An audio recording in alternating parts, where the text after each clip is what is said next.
Hello.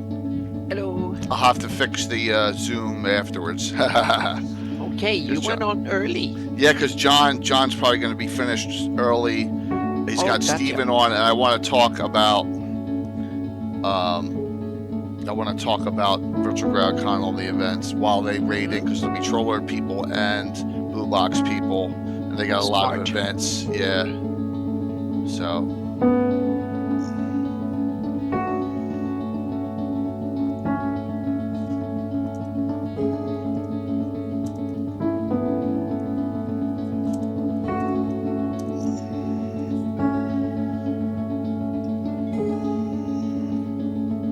How are you? Oh, good. Yeah. Let's see here.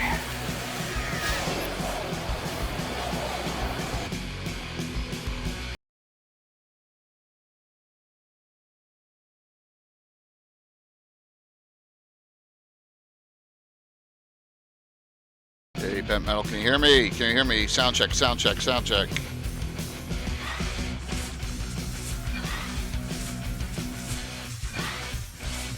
Awesome, awesome. Always check. I always check. Thanks. Good to hear.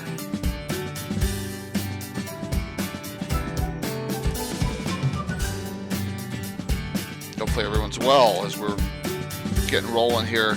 I might come on early from Preludes.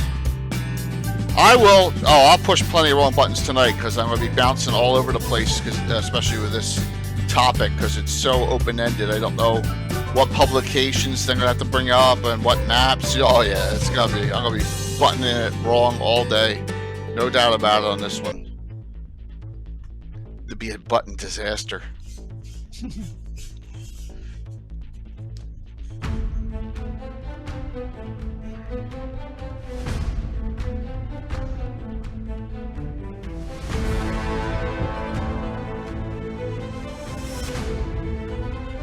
Other than that, things are good.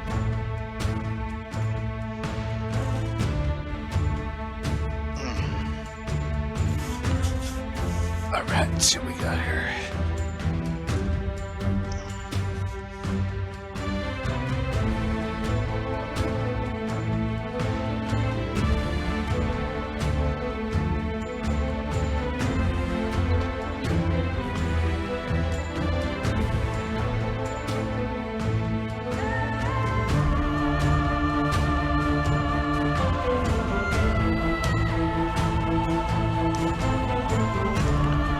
Mike yet, but that's okay.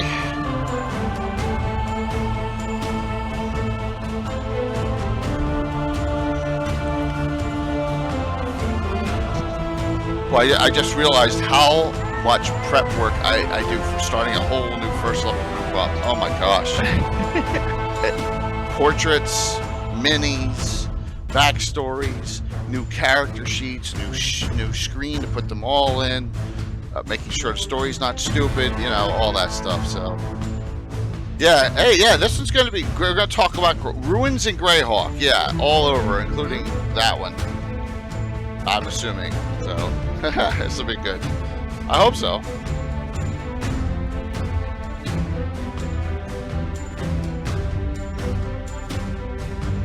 Okay.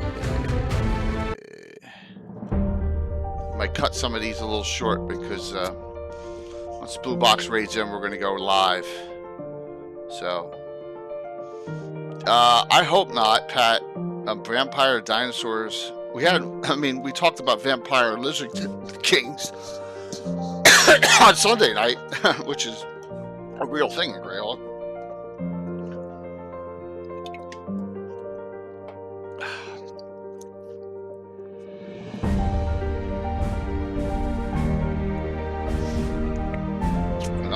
Boxes chats. You guys have no idea what I'm talking about.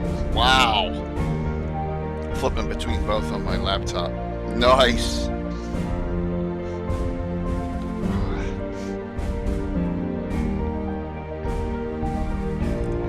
Let's see what else we got here.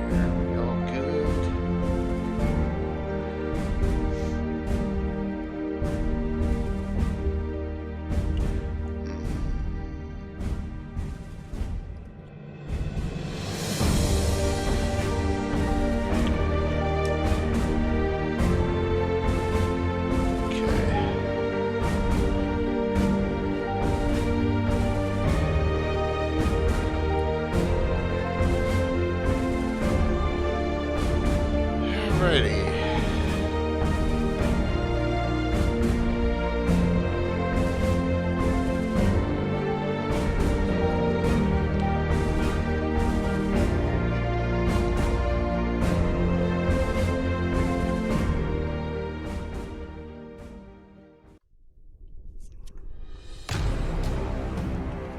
Trollord Games.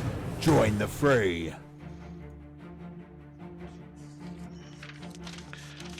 Let me see here. Yeah.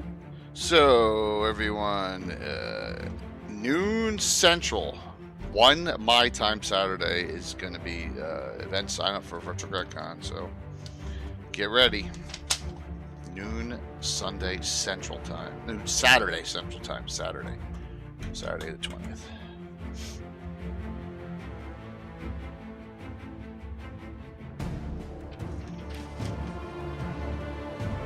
Here comes Mike.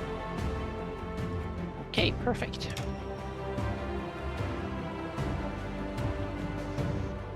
So, Mike, we're a little early. Hello.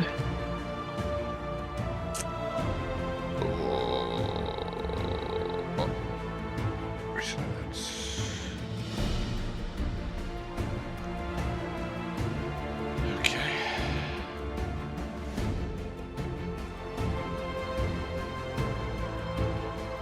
What's up, Longshot? Gabriel, good to see you. Good to see you both.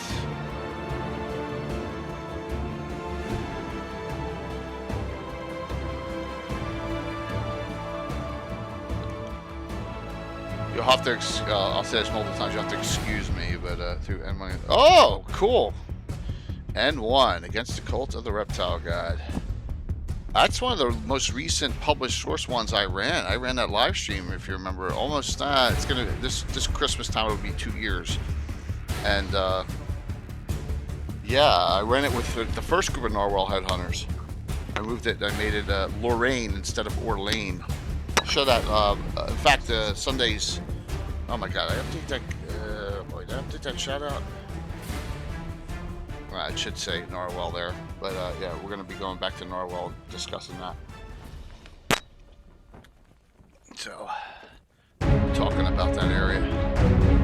I think on Gavin Sunday, but I'm a guest. Everything's up in the air. It's all, so much going on. We're like 10 minutes early.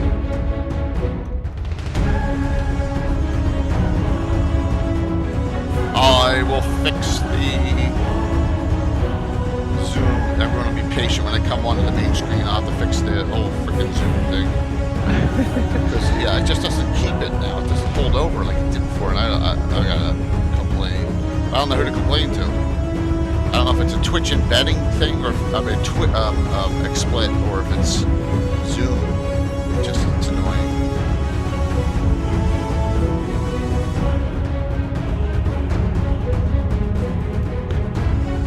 Mike, I hope Brandy's fine. She's posted about how sick she was. Yeah, she's puking. Okay. Yeah. COVID or something else? Uh-oh. Oh, what? You don't like that drama? Hey, BP. No, it's just he's sick. Yeah, it's... Oh, okay. When did you change? When did you change over your? Did you change your Twitch stream name? I'm assuming that's what that means. That's why I don't recognize it. All right, cool. Awesome. Yeah, a 90-day change.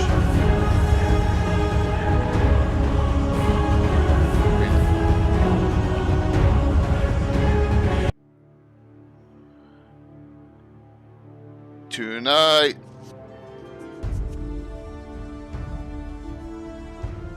Okay, that's cool. That makes sense.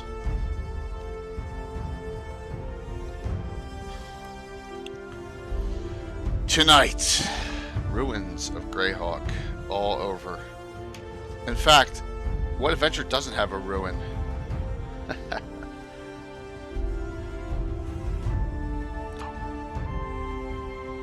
They are everywhere in Greyhawk. Ain't that cool?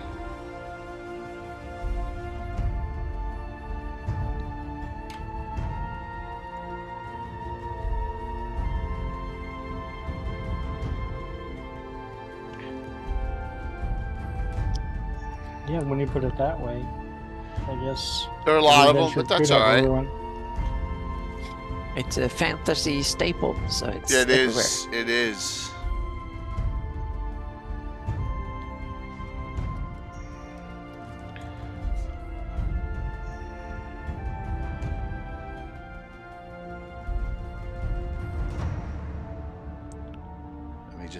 I'm checking through my stuff, just making sure I'm good here. Hey, Jimmy Duff. Jim, sit tight there, man. I'm gonna go over the highlighted stream schedule right as we hop on. Here comes Mike Disney raiding in. We're gonna have like multiple raids coming in here. All right, so give me all a second. Good evening. Hey, Mike. Thanks. Notice you cannot see our guests because of stupid Zoom, and I started before. So oh my gosh, and now Taryn too. Holy jeez, I feel dumb now. 1 second here. Give me 1 second. Boom. All right, there we go. Good evening, everyone. How are you? As I'm putting them into the screen here, I'm Jay Killer Gazumba with Anna Meyer and the Greyhawk Mike Bridges. Hey. Good to see you Hello. all. I'll have to do this on another screen. I'll have to embed in when we go to the other screen, but right now we'll sit here for 1 second. Sit tight, everyone. Here comes Blue Box, too. Oh, my gosh. This is like we have 3 raids within like 10 seconds. Oh, my gosh. That's nuts. Really, really appreciate it, everyone. Hope you're all doing well. Let's talk about, before we talk about Ruins of Greyhawk, let's talk about the important thing. I'm gonna have to embed you both in a second on this too as we go there. Thank you all. Let me hit shout outs with everyone here. There's our Greyhawk Creatives. There's Mike. There's Taryn, and there is John. Now, and I know Troller Games. I know I know Steven was on Troller Games. Troller Games was on. And there goes the audio. Count that as a bad button, everyone.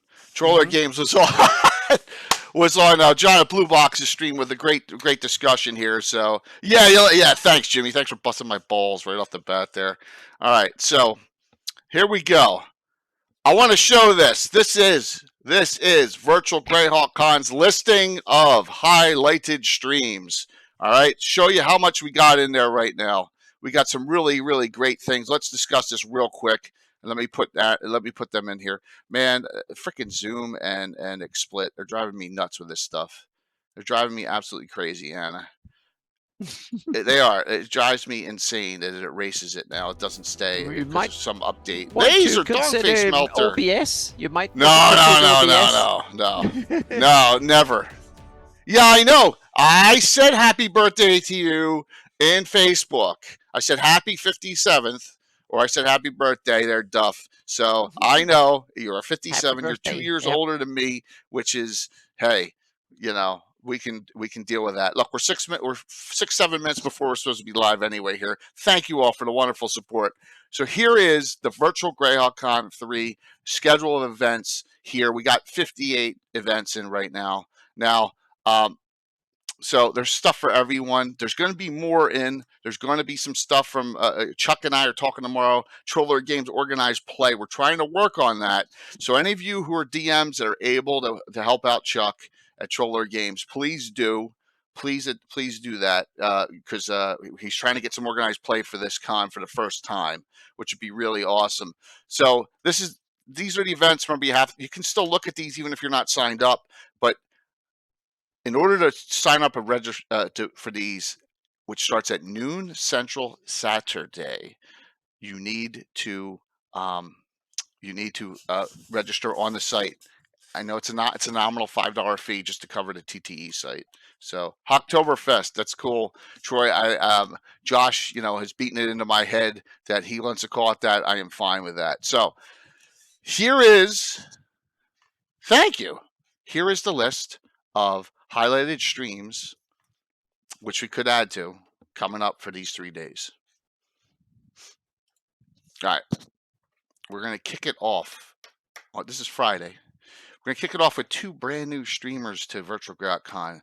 This is all in Eastern. I have this in Eastern time. It's just easier for me. Okay, sorry, I'm being mean there. 7 a.m. Eastern, 6 a.m. Central. The con starts off. Hey, Curtis. Fear and Loathing in the Dreadwood. Phoenix Iwaki, first time, starts at 7 o'clock. Then we have Bipolar Dice Roller, and we're going to have some crossover here, but it's okay. Everyone's on their own channels. Gray Space Turning Death Watch at 8. Mike Disney, 2-hour miniature painting session on that. Oh my gosh, let me do that too. Let me set the giveaway up. How's that sound? And then we'll get this. So we got some good old fashioned adventures. And thank you for that follow. Giveaway. Boom, boom, boom, boom. All right, there we go. It is started. And thank you for those raids. That was very kind of all three of you.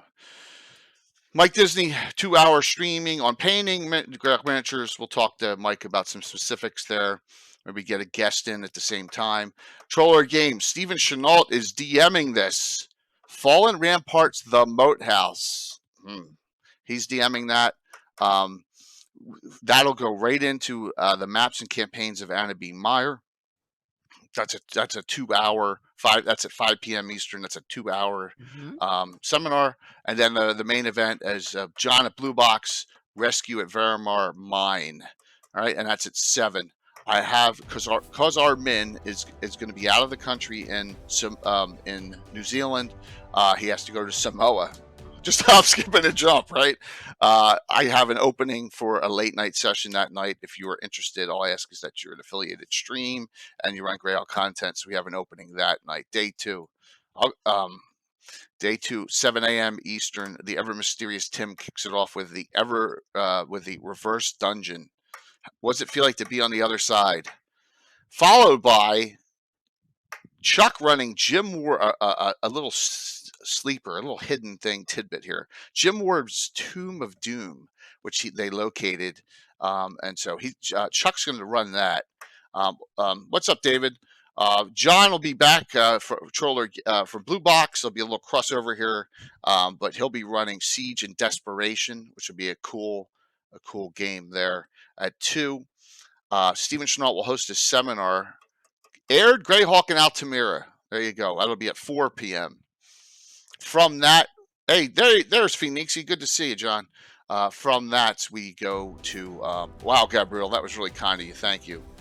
We go to the main event Saturday night, the Grand Joust of Altamira, and we haven't done it in a year and a half. We're gonna have some surprises for everyone. Maybe some baddies from past event. We may let them in this time. I have 6 open sign-up slots for those 6 for the community. Okay, Jimmy Duffy, who's just turned 57 today, we'll raid into him and finish up the night. Borderlands of Chaos on Saturday night. I have 1 other open slot right now, and that's an early morning session, which you can start even earlier here Sunday morning. And that they will raid into, or whoever that is, will go into. Anna is running her campaign live with 2 more signups. Special VIP guest Darling Creepshow is going to be playing in that game too, and her Shieldlands campaign game she's opening up to the community. Yep. So that, Anna, you want to talk about that real quick? Well, it will be helping out in our regular game, so to speak, but I will try and have a good cliffhanger so we get straight into something really cool. And we will run a little some tech test session like the week before and see if it gets to work and so on. So I hope it could be a couple of fun hours of presenting a little bit what we do in my campaign. I think it'll be pretty awesome. I think it's going to be a real fun time. The Dead of the Howling Hills, and that will be that's a Guild Superior at 3 o'clock. So that'll be a really neat one. And then more Greyhawk content, and then I'll finish it up hosting. Anna and I will host the Ask the Experts. Right now, Eric Mona, Malden, Joe Block, and Eric Boyd have all confirmed. Just a minor awesome cast of good experts there. So there you go. That's the highlighted streams. Like I said, I still have a late night session on Friday and a very early morning session on Sunday that we can run.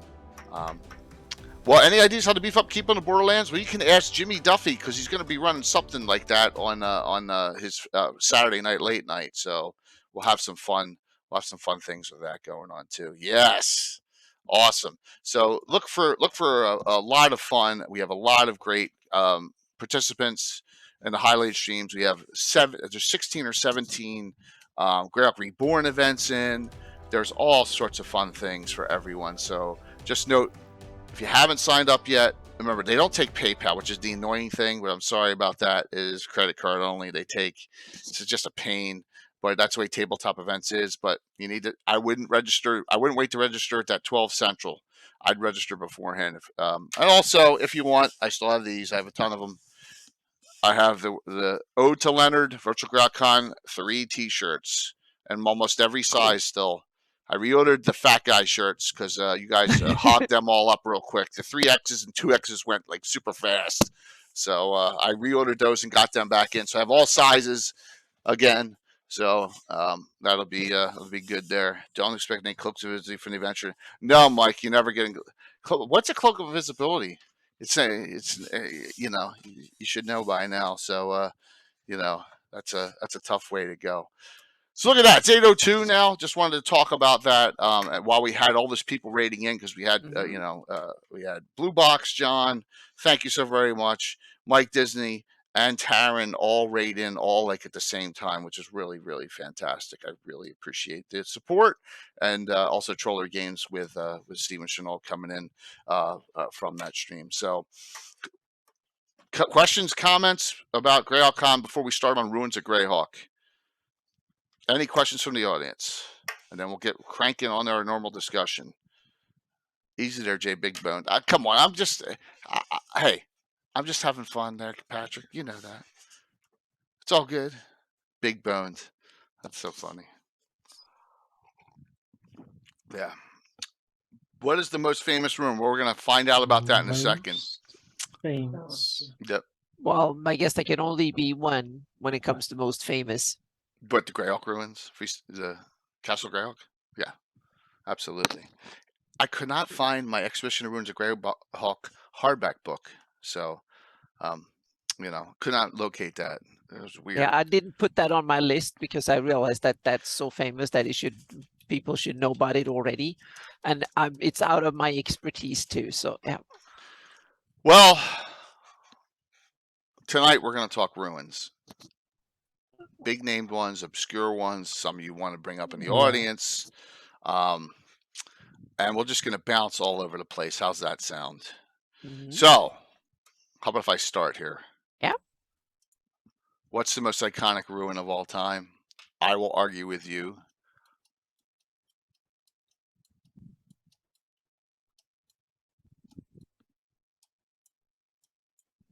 That it's that. Mm-hmm. The Moat House and from the Moat House from Village of Hamlet. I mean, it looks like ruins, right? When you see it it is a ruined moat house. It is absolutely in ruins, but there's bandits inside, and it's one of the most iconic pictures. And in fact, I mean, that's what the cover was for Virtual Greyhawk Con last year, was Return to the Moat House, the ruins of the Moat House. So that's the one I would say. Lareth the Beautiful, just the whole adventure is, we talk about this, and I get killer frogs, and there's ghouls, and it's just what a nasty adventure that is really really tough. Now I'm looking for something here. So, Phoenix, you're nervous about kicking off? Normally Mike kicks it off, but he doesn't need to get up that early. So we got Mike Phoenix Iwaki starting off Greyhawk Con. It'll be awesome. So here, 1 sec. Chat a sec. Okay, Mike, you're going next. Yeah, so it just shows how many ruins there are in the setting, because I didn't even think of Temple of Elemental Evil or anything associated with it.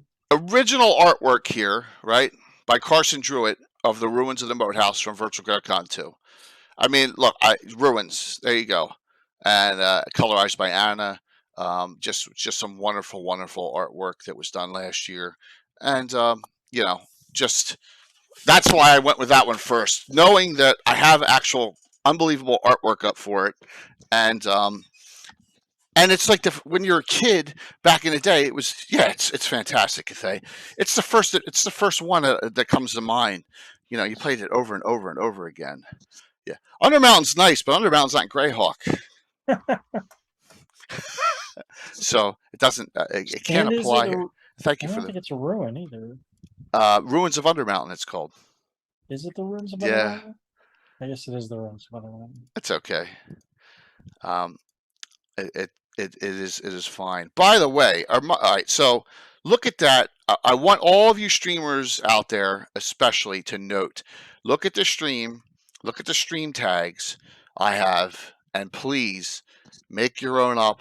I have Greyhawk 3D printing miniature figures, old school tabletop roleplay talk show campaign. So I'll pull out talk show when I don't do a talk show and I put in 1E, 2E in there. You can make your own tags now. Take advantage of it. I guarantee you, there's no that Greyhawk tag. There's people. I had someone come in on Saturday because of that Greyhawk tag. Make up your own tags now on the streams. Take advantage of it. There are ruins in Undermountains. Hey, Signal. So, what was Gary's inspiration for Village of Hamlet? You know, we should ask Luke Gygax that question. And Luke told us about Fultus on how the old Blinding Light song came about Saturday night during the game he was playing in, which I had never heard of before. So we will ask Luke that question next time he's on. In fact, I owe him an email for he's may participate in Virtual Grad Con as well. So that's mine. So who wants to go next there? Start things off. Mike, I can go next. I can go next. Go for it. Yeah, let's start up in the northern Vesvi. Let's start far off into something that I think is long forgotten from an era long time ago. It's not. It's kind of one of these things that have been so forgotten that I don't think there is a module about it or anything. But it's mentioned in Living Greyhawk Journal number 9, and we're talking about Delvenbras. Oh, there it is. Yes. Yep. And the explanation seems to be that it's a ruined, shunned, Mobet haunted ancient Bacluni keep with mile-deep dungeons and said to contain powerful magic, including weapons of profound evil. What can sound more interesting than that when you go on an adventure? So it's kind of interesting. And I also think the placement is interesting. Yeah. And now it ties into, because it's kind of up there in the northern Vesvi. And to me, this kind of screams really old. It's pre-migrations, probably, at least pre-migrations as we saw it. So it might be one of these things that are thousands of years old and could be there from a much earlier time period when the Bacluni kind of had come across the eastern side of the Yatils and stuff long before the current migrations and stuff. Otherwise, it doesn't really fit into the pattern, so to speak. But so it seems to me that it's something really, really old. It's in the middle of nowhere.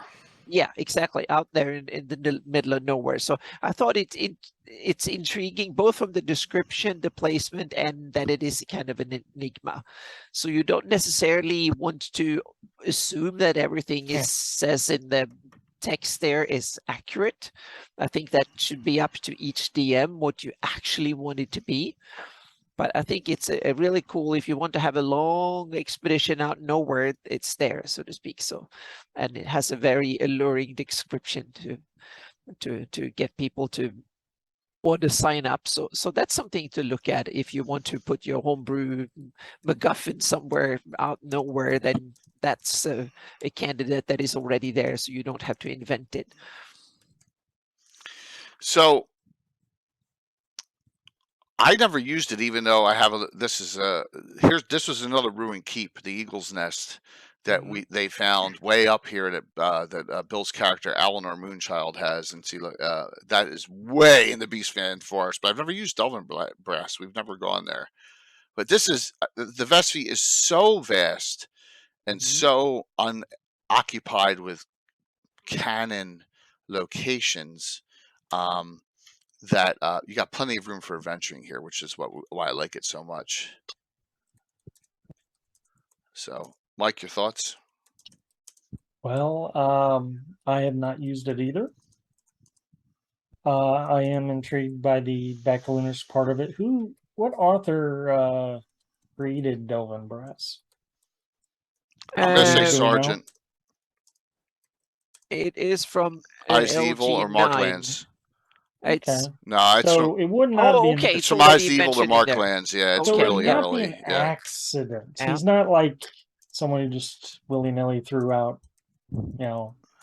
Backloonish on a whim. There was some thought behind that, right? It is, pretty mysterious. Is that where that lich lives? There's a lich. I know there's a lot of liches in No, that's Greyhawk, but Lurik's Tower right here. Lyric's Tower. There's So Lurik's Tower right okay, here. Yeah, okay. yeah, which isn't that So well. Delvin It's Brass far, is but its it's own not. thing, Yeah. right? Hey, Enoch, good to see you. Yeah, Yeah, that's cool. yeah. There's a lot of areas out And here. Mobats makes me think of second edition, Munch Manual 2 Yeah. right away, Absolutely. or first edition. Well, it is. Mobat. Were there Mobats in Shokanth? I always forget. I think there may have been. So, good one, Anna. Mike, what do you got here? Well, yeah, the well-known ruins, yeah, I agree, are something to stay away from. In my research for this, coming across, at first I'm thinking, man, I can't think of many ruins off the top of my head. As soon as you start digging, then this list got really big, right? Yeah, yeah. So I think one that here's an obscure one. This would be from Ivid the Undying. This is the unpublished Ivid the Undying.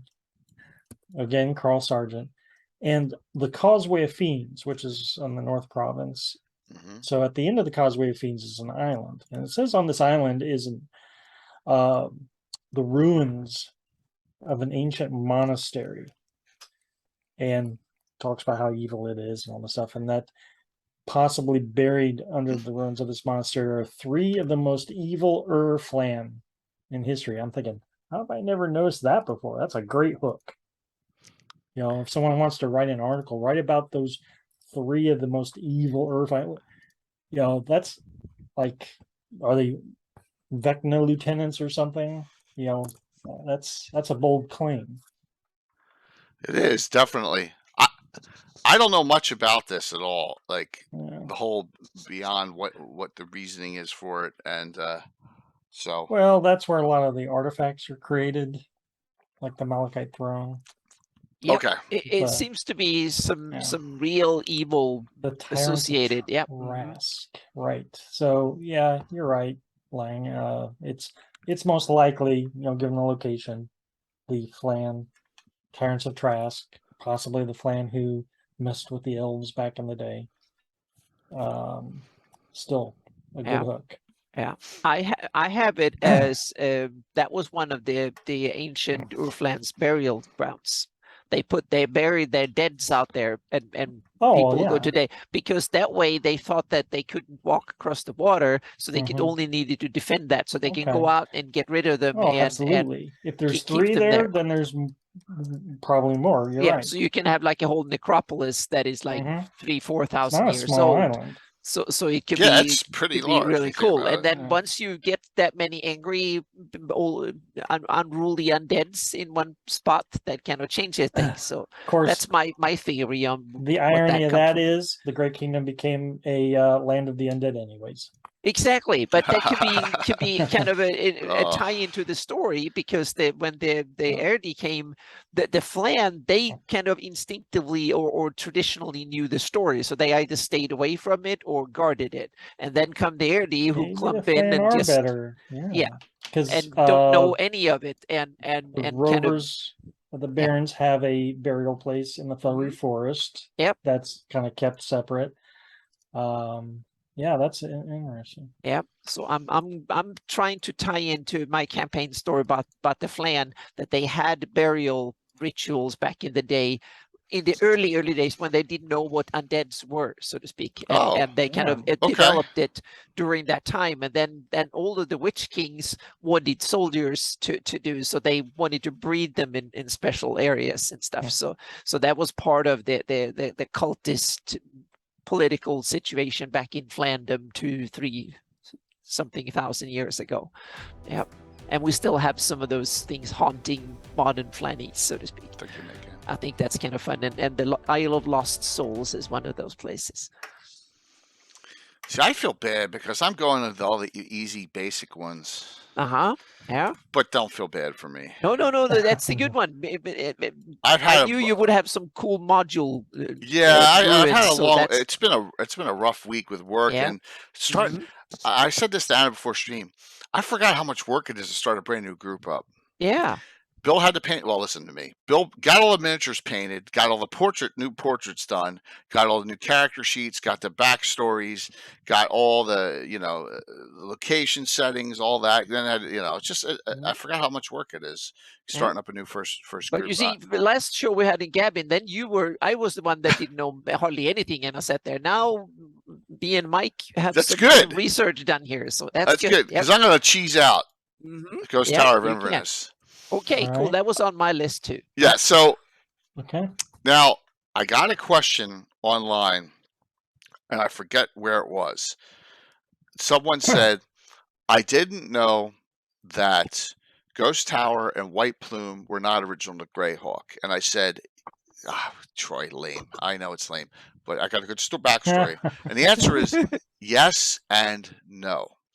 When Alan Hammock came on, before Greyhawk was formed, Gary, who got smart, took pieces of Alan's campaign, took pieces of Lawrence Schick's campaign, took pieces of an entire island of Lennon's campaign, and merged all that into his Greyhawk to supplement his Greyhawk. Greyhawk is a patchwork. Greyhawk's a yeah. patchwork, That's easy, including yeah. Ghost secret, Tower, yeah. which is Alan Hammock's. So that's now the story behind Ghost Tower is a really cool one. It's on my wall of fame. We haven't discussed it yet. It's a competition module. But what was really cool was when we started doing Harby adventuring, I'm like, oh my gosh, the ships are going right by there. And I had a prelude about a year before I ran it of us. They were going by, and they were in an electrical storm, thunderstorm, and the tower appeared. And it disappeared, and that was a really cool link in that the tower is like an interplanar. It's in ruins now, and I thought that was neat. So this is where the Ghost Tower of Inverness is placed in the Woolly Bay. Yes, and Troy, I'm gonna be lame all night because I went with the softballs. I let Mike and Anna do all the research on this one. So, but yes. Well, as someone who Blackmore played too. Ghost Tower less than 2 years ago, the ruin aspect of it is really cool. So it's supposed to be like your typical 1,000-year-old ruin. And at certain times of the year, it's just a rubble, right? And then certain times of the year, the tower appears. And what that is the tower 1,000 years ago. So when the players are playing it, they're going back in time. Yep. And what happened in our campaign was the NPC cleric got turned to stone. Won't spoil how, but he got turned to stone. And when they left the tower, they extracted him from the rubble and then got him. So he had been there for 1,000 years. He'd been there 1,000 years in stone, and then they got him changed back to flesh.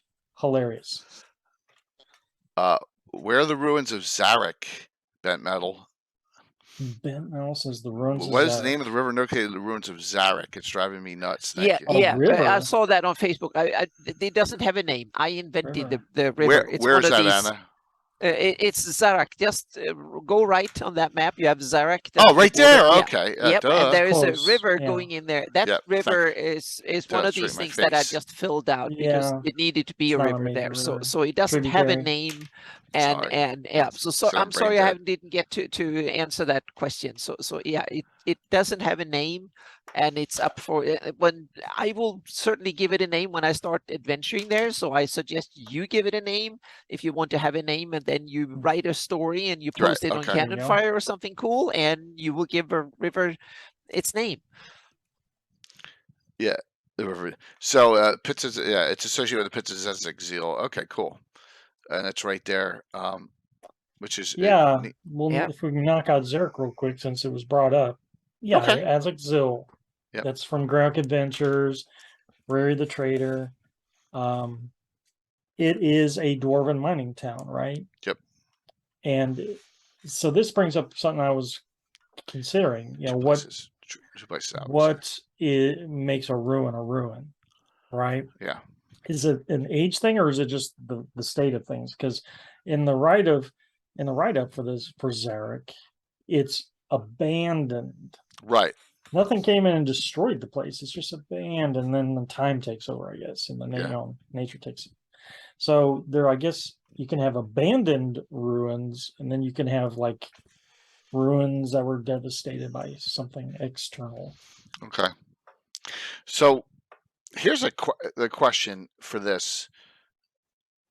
That is on a river. It looks like it's in a fertile valley. I'm wondering why it's been abandoned for so long. I guess because it's so far out of the way. Just, when you think about that. The dwarves moved on, and I guess so. There was no more metal coming out of it. True. It's just like the Old West.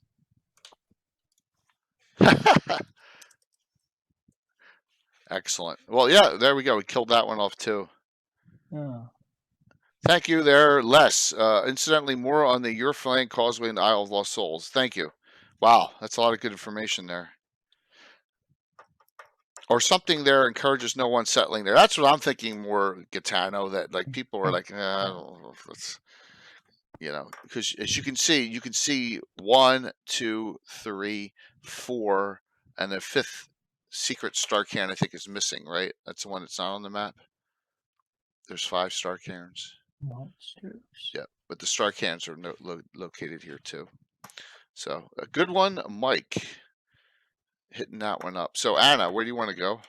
I want to go. I will Mike. take one before any of you grab the attention from me. So now we need to head to the Rushmores. And the Rushmores are home to several ruins, but I want to. Yes, there are several ruins in.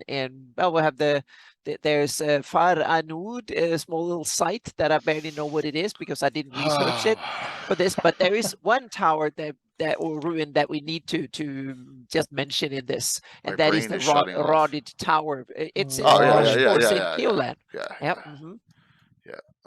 You need to give Jay a geography lesson. My brain is off tonight. It's been a long day. Yeah. So the Rodded Tower in the Rushmores, Vecna's old haunt and stomping ground, and there's actually 2 ruins in this area. We can mention that as Vecna connections, both of them, and they are really old, like 2,000 something years or 1,800, 2,000 something years. And so there's probably not much from them or left of them, and especially kind of disappearing into the swamp. But since Vecna is so profoundly evil, that might be some cool things if you want to go and get some evil monster kills or something might simply be attuned to it. So I think it would be cool to you can even make it, since it's so long ago and there's not that much. They've probably been rangers and others keeping an eye on them, so to speak, so nothing nasty comes.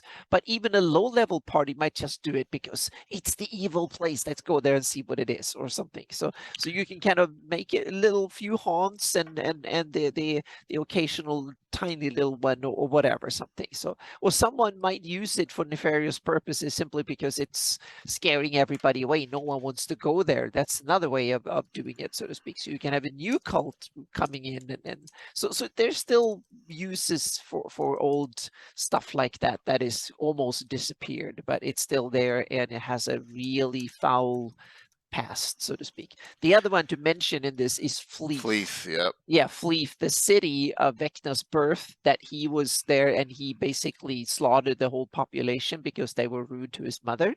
And so that's in the Rushmores? No, it's not. It's east of the Rushmores. Yeah. It was actually described as the city that guarded the valley. So that's why I put it in the middle of the valley next to it, because that's kind of where the valley is the narrowest point. So if you build a city there, you can kind of dominate the whole width of the valley. So that was my idea. And then I simply put it also that spot where there is a forest away from the roads, because it might still have a foul aftertaste, so to speak, even after 17 or 18 or 1900 years or something like that. So it's kind of it's another one you can use, so to speak. If you want a mound of old stones that someone mines that has cursed and someone puts them in a house and the house might get haunted. You never know. That there's all sorts of interesting little adventure possibilities you can kind of build into, or you can use from such a ruin in such a place in your homebrew games. Yeah, Because very I don't cool. think that they're not being used in any modules. They're just described in all Aftertaste, yeah. backstories of Vecna. That's all we have from them, a few paragraphs at best. Well, and the Vecna stuff always what's once again, what's published source and what's not with that, Mhm. that's the problem. It's all over the place. Sometimes a lot of people, and how many of us have access to the graphic novel, which you can't get in PDF? Mike, right? That's it. Yeah. Yes. So yeah, but that's okay. That's okay. It's funny. The graphic novel would have you think that Fleeth was like the last city to fall to him, right? Right. Yeah. But given where it's at and the size, how his empire is supposed to be, I think it would be one of the first cities to go down. I got from the description that it was one of the things he did in order to establish his empire.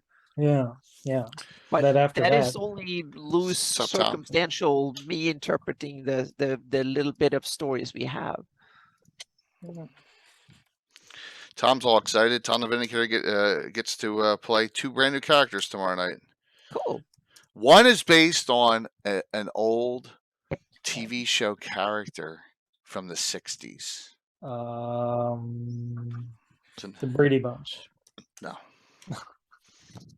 Partridge Family. I can give it away by doing a bad quote. What's the genre here? Sci-fi. Okay. Lost in Space. Yes! Whoa. Oh dear. Oh my. Oh dear. Dr. Smith. His character's name is Zachary Smith. Nice.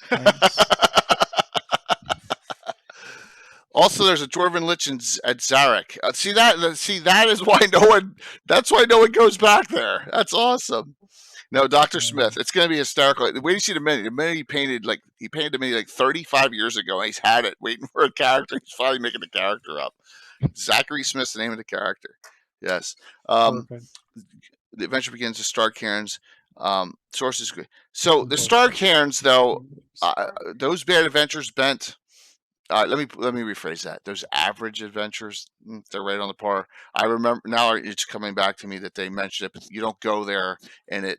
I don't think you go in with any of them. It's just mentioned. No one's developed an adventure there. That would be a good one to develop. That would be a really, really good one to develop, though, for Zarek. That's cool. Mike, why don't you go next? Danger. I think it's gonna be hysterical, and it's in Narwhal. It's Narwhal adventuring, so. Yeah. So there's an interesting subterranean ruin in, I think it's in the Fell Reef, called Dark Pool. Ooh, familiar that's with a that, good Anna? one. Yeah. Yep. So as I was reading about this one, I I'm- was like, how have I not used this? I'm in the wrong place. Wait a minute. 1 second. Fell Reef up And the reason yeah. it's a subterranean ruin is it used to be an orc city. Oh, here it is. Wow. Mhm. An orc city called Zark, and they had a plague or something outbreak. It said 5,000 orcs were killed. That's pretty low compared to Garrow Engdahl to the north. I just thought it was kind of interesting that made me think that there should be more underground orc cities. Now I suppose this one's ruined. It was probably half ruined when it was thriving. Orc architecture. Yeah. But it's one of the hierarchs of the Horn Society is hiding out there now after the war. Yep. I'm sure he's got a lot of space then if everyone's dead there. Yep. But which makes it really cool place to go venturing. Yep. But the writing said that it was a century ago when the orcs had this plague. So, the Horn Society maybe didn't have anything to do with it. Mm-hmm. But yeah. So now you guys are going to make me step up. Architecture. That's awesome. Right, architecture. Has anyone done anything with it? I mean, it's in a spot where it's difficult. I mean, no. It's one of those things that I've heard of but never used it. It's on my radar for my Shieldlands campaign. And I wish I can did say that. that. It's one of Oh, the that's cool. places I'm starting to see if there's something to do with, so to speak. Nice. And it's simply because it's a hideout for one of the surviving Hyryaks. So Yeah. and I want So to if you stir know up he's some down trouble. there, he's like Yep. raising orc undead and stuff. Mhm. You know, it specifically says 5,000 orcs. Yeah. And then it says, and there's the hierarchers down there. Exactly. So 1 + 1 = 2. Yeah. Oh, he has an undead army. Yeah. And there is a green dragon lair not far from it Not either. far? So Oh wow. yeah. So there's a lot of potential there, so to speak. Maybe the green dragon killed him. Maybe the plague was chlorine. Yeah. Exactly. You never know. Just So there's breathe the a cloud. lot of cool. And then you have Castle Dalvier next to it, a lich Yeah. that lives next door, so to speak, a little bit. So it's kind of the Horn Society backyard is a really nasty place. Yeah. There's a lot of really For nasty sure. places in Greyhawk, which Oh is yeah, awesome. but that one is But they're nastier spread than out. most of them. Can't so, throw yeah. a rock without hitting a room. Exactly. Yeah. But Castle Dalvier is still occupied, at least, but not by the living, but by the dead. Well, while you Yeah. bring that up, Anna, let's knock out Castle Dalvier then. Yes. Okay. Oh, sorry. Yeah. Yep. Because that castle is built over the top of ruins as well. Yep. Elven ruins. It Yep. says of a high elven city. Yep. So this tells me that's significant. This is Yeah. the high like Celine's a sister city of Celine that is now no longer there. Instead, And, and this castle probably has, if there's any artifacts from this ruin, it's here. It says that it was 900 years ago when it was leveled. See, that's not that long ago in Elven years, though, right? So, well, maybe they already moved on and yeah. But yep. Right, Lang. And Yep. that place too. I think we'll get to that one. All right, so I'm going to go off the board here because Troy's busting my stones about being lame. You may think this one's lame too. Oh no. But I don't think so. This has, and if you don't know about it, maybe it'll come out eventually in Post-Fest, but I've used it extensively in my adventures, especially my all-star events. So along this entire length of the Lort Mill Mountains is an area that comprises a low road, right? And I thought that was the right low road map. The Lort Mill Low Road, which is an area that is mentioned in published sources, but you have Rich Longitalis and David Leonard have really developed it into a putting locations in, actually linking it to one of my locations, but it is ruins. Right, and it is a neat thing. It is something I think that they did a great job on. It runs the entire length of the Lort Mills. It has that Moria feel to it. You can have it connect to the Underdark if you so choose. There's a lot of things you can do with it. So I'm trying to get this. I'm trying to get this to pop up here. There we go. There it is. All right. So here's the low roads in the southern area. It runs higher up. It runs up through, but there's areas, and you can run tributaries off of it. Note that there is probably a connection, here's Hearthguard Tower to Altamira somewhere nearby, and we can do some things like with that as well. So and it's all in ruins because it was abandoned a long time ago by the dwarves, but it was used during the Hateful Wars, and then so it's actually not that long ago. But it's a cool thing. And it's not filled to the brink with monsters, but you can throw in there. Empire of Thrommel. That's funny, Troy. Yeah, that wouldn't be here though, right? That would be some further north. See, we're gonna end this once and for all with this Thrommel thing. When we do, and it's gonna be in 2023, we're gonna do the top 25 Greyhawk published adventures of all time. And it could be wherever, and we're gonna have it, and we're gonna have a discussion on that. So when they did the 30 top adventures all the time, we're gonna do Greyhawk only, and we'll see where that goes. We're gonna put this Vampire Thrommel stuff to bed once and for all.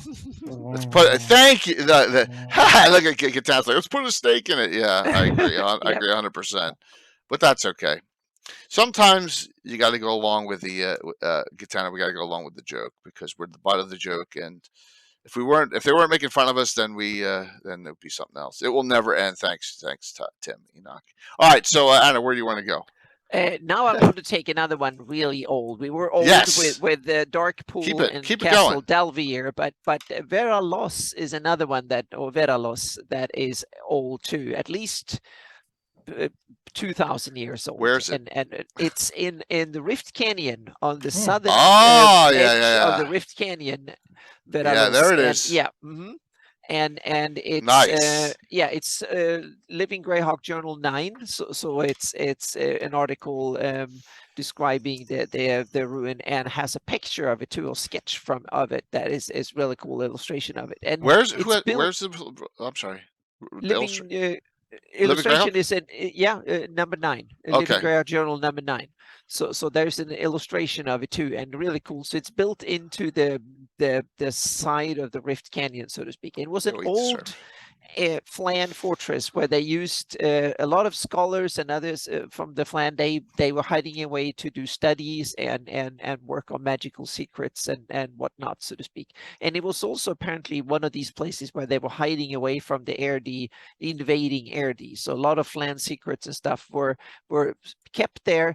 But something shadowy, nasty came out of the canyon and took it, and took the inhabitants, turned them into some superior type of shadows.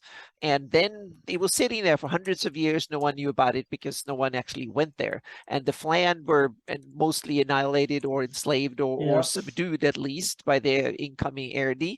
And then some hundreds of years, 300, some 400 years afterwards, Sagi came and found it, and because they probably found references to it, and then found it and went in there and started fighting it, and several others famous from Circle of the Eight and others from early days of Greyhawk adventuring.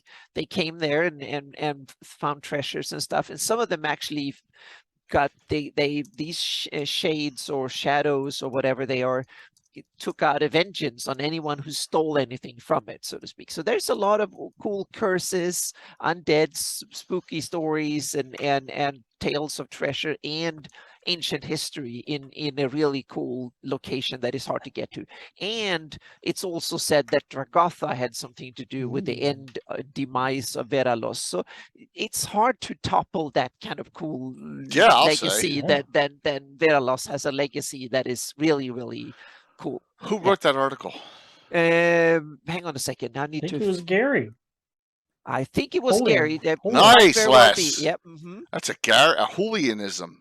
Yep. That is awesome. Who did the map? I think so. Yeah. So, hang on a second. I need to. That's awesome. So the other problem I have with Vera Loss, it's a really cool story, and it's about the Company of Seven and Zagig, his adventuring group from like the early 300s, going there and getting all this treasure, like Anna said.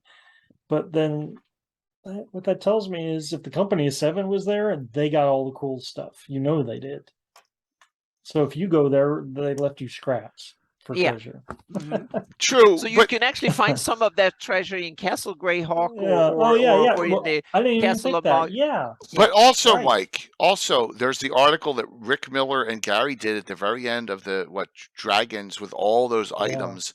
I gave out Merlin's hat to Bones' character during the fundraiser, right? Yeah. And I had the pigment. I had the nozzles pigment orb too. So while they're running away from shadows, they actually drop their hat or something. Yeah, exactly. And they got them. So you can find a treasure from Vera Loss in another stash somewhere, and then you become the one haunted by these shadows coming curse. up. Yeah. Sure.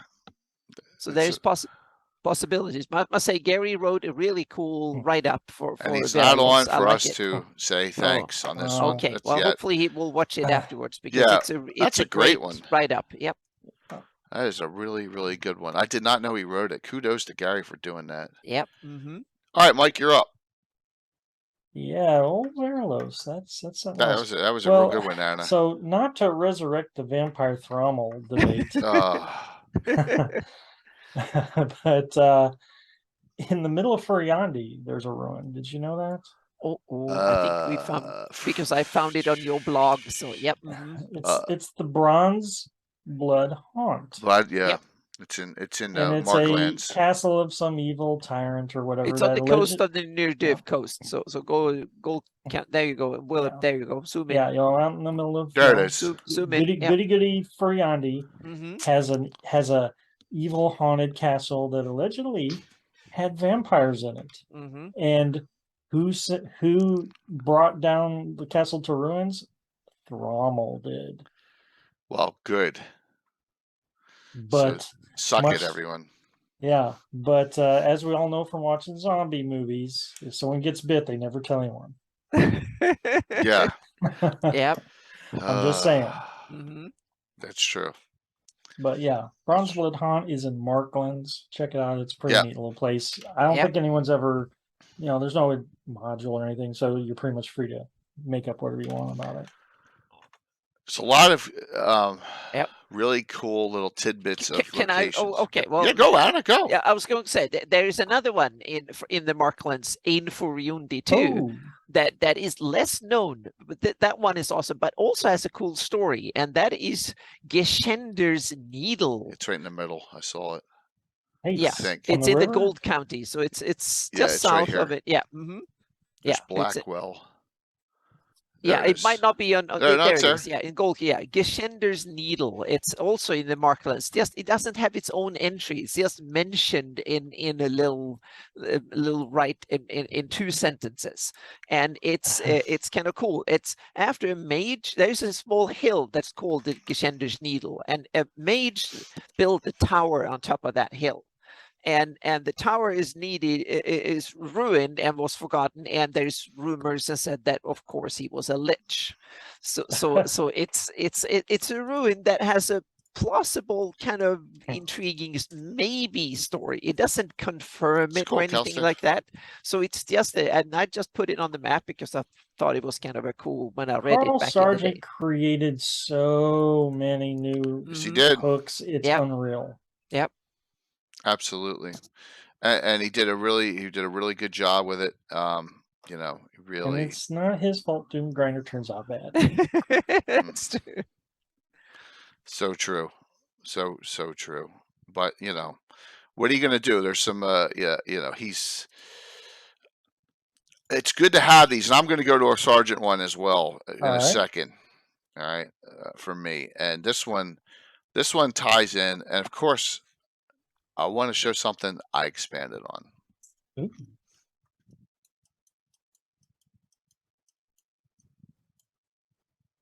I've discussed this before. Oh yes. All right, so Varnafane. So this is a Good blurb, and I have this data because I've done this on different shows. Here's the blurb. This is all that's written about it in From the Ashes. Centuries past, the Greyhawks had stumbled upon the overgrown entrance to an ancient dwarven warren, and against their natural instincts, they entered it because the sense of magic was strong about the place. Inside, they found, remains of long dead dwarves. No one knows where the dwarves came from, why they're in the middle of the forest there along the wild coast. And they found a vast collection of magical battle axes, no fewer than 5. I have noted 6. The Grugak took the axes but not used them, but the bugbears then killed the Grugak and took them, and then they moved in. They spread out. So this is Varnafane. That is all that's written up about it. So from this, gosh, you want me? I'll be a smartass. When I was writing for Earth Journal articles a long time ago, I wrote the legendary axes of Varnafane and talked about how 4 of the 6 of them have been found in my campaign, and there's still 2 out there. In fact, one of Walt's characters, Axel, the dwarf, had Kurt Dirgenil, which is one of the ones from this story. So it's just developed that that 4 of these have been recovered, and that 2, the pain. Thanks, Tom. But yeah, so and we've developed it beyond that. There are more to be found and had out there in the world somewhere. There's 2 missing. And there's 4 named weapons in the campaign. And there you go. Just another sergeant blurb that was taken which is, you want one, man. You have to play a dwarf. Dwarves are the only ones that can wield it. In the hands of anyone else, it's a +3 weapon. In the hands of a dwarf, it can become +5 with all the special abilities therein. So here's Dirginal, wielded, Bane of Underdark Dwellers, and then you have Movement's Peace, the Tactician. That's another one. You have Curginal Bane of Humanoids. That's the one Axel has, and then you have the Servant or Armor of Clangeddon, which is the most powerful of, slightly more powerful than the others. Those are the 4 that have been recovered. So I developed it just from those multiple paragraphs. There's no reason that you cannot take a ruin that may have a line or 2 in it in a publication and develop it yourself. And that's kind of what I did here. So, What about an axe that has a side effect that it turns you into a dwarf? so that's a possibility. There's Girdle of Dwarven Kind. It can take it one step further, right? So there's always that possibility, Mandy, except there's no such thing as Dwarven Barbarians in my campaign. It would be a fighter, or it would be a multi-class fighter cleric or something like that. But I usually make them very large campaign plot arcs. But there can be we can do something with another group of, or have the Slavs run some other characters. So that's one. All right, Anna, you're up. Okay, now we're going to go to someone. I'm trying to figure out if I actually spelled it right or wrong on the map, but anywhere, it's Temple of Lohar or Lohan. I'm trying to figure out which one is actually the correct spelling because I've used both I hope in it's not various Lohan. places. Yeah, where is it? Lohan, yeah. I hope it's in Rel Devon, Oh, the okay. Principality of Rel Devon. Yeah. That's one of your old And stopping grounds. Yes, exactly. And I adventured there in my previous campaign. Should be right. And close. it's it's east of Nyrond. It's east of Nyrond. There it is. Oh yeah. It's it's in the Principality of Rel Devon. East of Nyrond, southeast. There you go. Southeast of Elmore. There you go. Oh, it's north of the South There you Province. zoom in. Duh. Yeah. It's in the former Grey Kingdom. See, it's on the east side of the map. I have no idea. What's it? So, Where is it? The temple of north of Rel Devon. There is a next to the I Rel see it. Devon I see it. field. Yep. Lohan. It is Lindsay Yep. Lohan. Yep. So I have to check the spelling of that, so to speak. So yeah, it's I think it's Gary Julian's creation. Oh, too. really? I think so. It's from those articles about the Death Knights. This is the ruin of the temple where Kargoth corrupted the other Death Knights. He was the first initial Death Knight, and then he took the other knights of that wanted to rebel against the Kargoth not getting to be the new head of the order, and then he corrupted them using Orcus power, and that was the place where the other 12 Death Knights were created. That was the Temple of Lohan. So that is a kind of a cool place. So that was played a little part in my Rel Devon campaign. They had to go there and then check it out. And then someone wanted to clandestine putting meetings, and is on the way. They ran into the Duke Zephyrin in Animus Death Knight form, so to speak, and some other cool stuff. So that was back in 10 years ago in my campaign. So I almost forgot the plot, but I don't have every detail on the top of my head. But Curtis, Gary's done a lot. Gary has done a lot. Yep, and a lot of really cool awesome stuff in the Living Greyhawk journals. So and in some dragons too. There were all the stories, and this ruin played a big part in that story.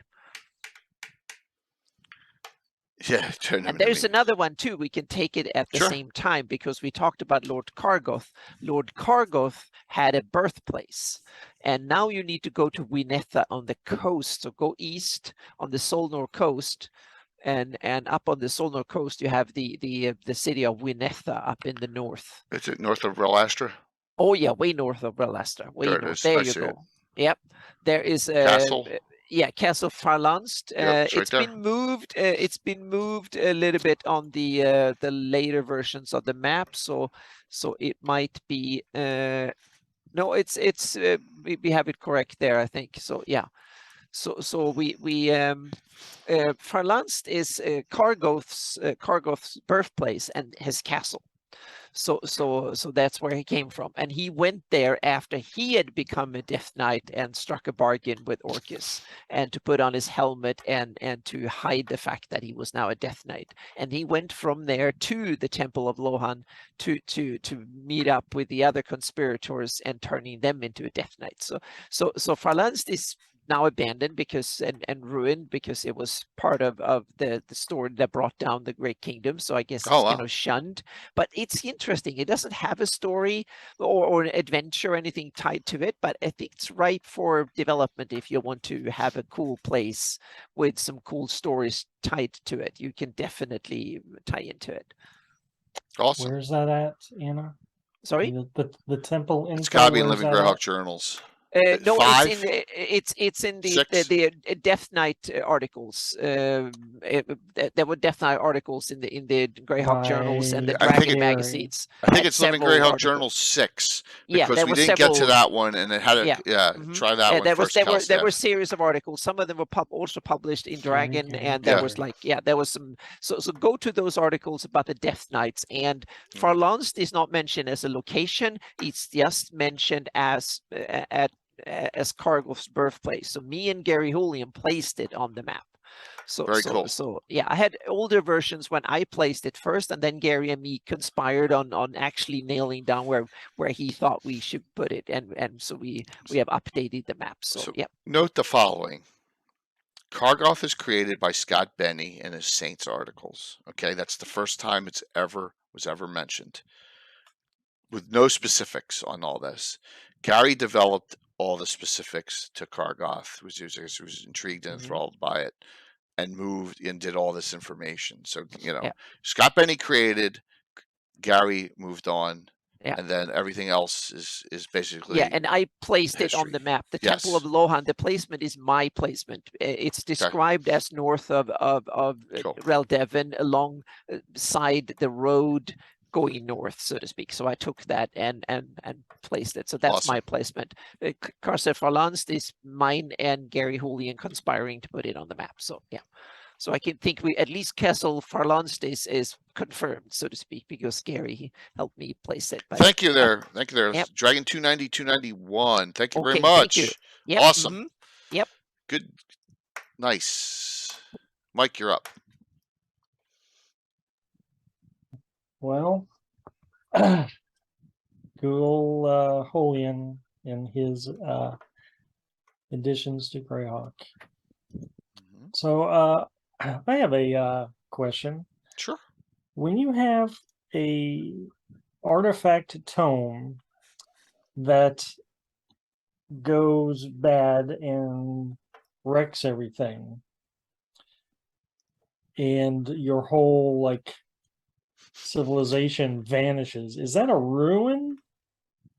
Or Yeah, is sure. that, I'd say so. I think it would. Yeah, is definitely. the Isles of Woe in the near div, is that a ruin?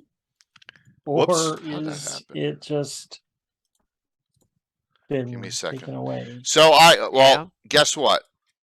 I have Is them. there something down there? What's down there, Troy? Well, let's find out. We need pictures. We have them. I have All them. right. That they're on the latest map too. Yeah, on so mine too, because I here took is- them from here. So yep. Here's this. Mhm. Am I allowed to show these, Troy? I hope I am. You did give them to me for this, right? And then this is where they were before they sunk, correct? Hopefully I'm not doing any. Okay, thank you. Just want to make sure. So All right. that's awesome. Thank you, Troy. Yeah, thank you so very much. Yeah, absolutely. So there are the Isles of Woe. So is this like a Numenor sinking, or is this like a Eric the Viking sinking? If you don't know that, I'm sorry. That's painful. That is. It's more of like a Numenor sinking. Hmm. The reason beyond the sinking is because of the book, right? Codex of Infinite Planes. I got it. Okay. But the Codex existed after this. That's the thing. It just was thrown into the Nether. Just when Elsewhere. okay.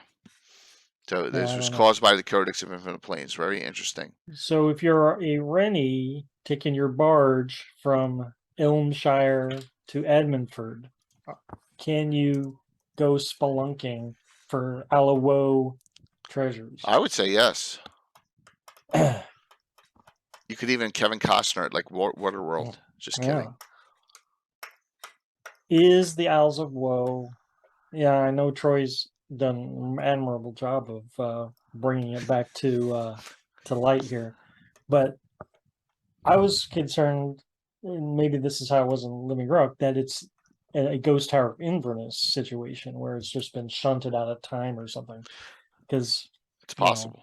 Magic books. I prefer Sunken Ruins myself. I like Sunken Ruins. Because in that case, there's a lot of Sunken Ruins and ground. If it sinks fast and doesn't get destroyed by erosion, it could be a lot intact too, right? In theory. So, and there's the before. We get the before and after pic. So. Yeah. And it doesn't look like it's in the depths of the depths. So. Yeah. No, that was interesting.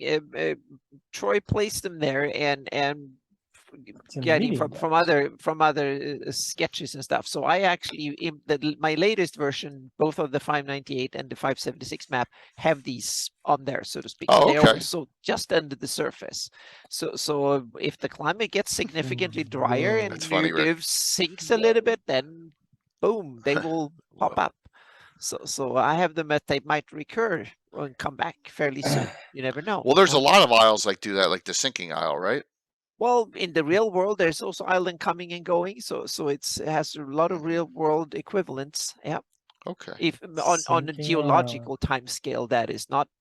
Well, some islands are born during as volcanoes comes out of the ocean, and then it happens in years. But look at it over thousands of years and millions of years.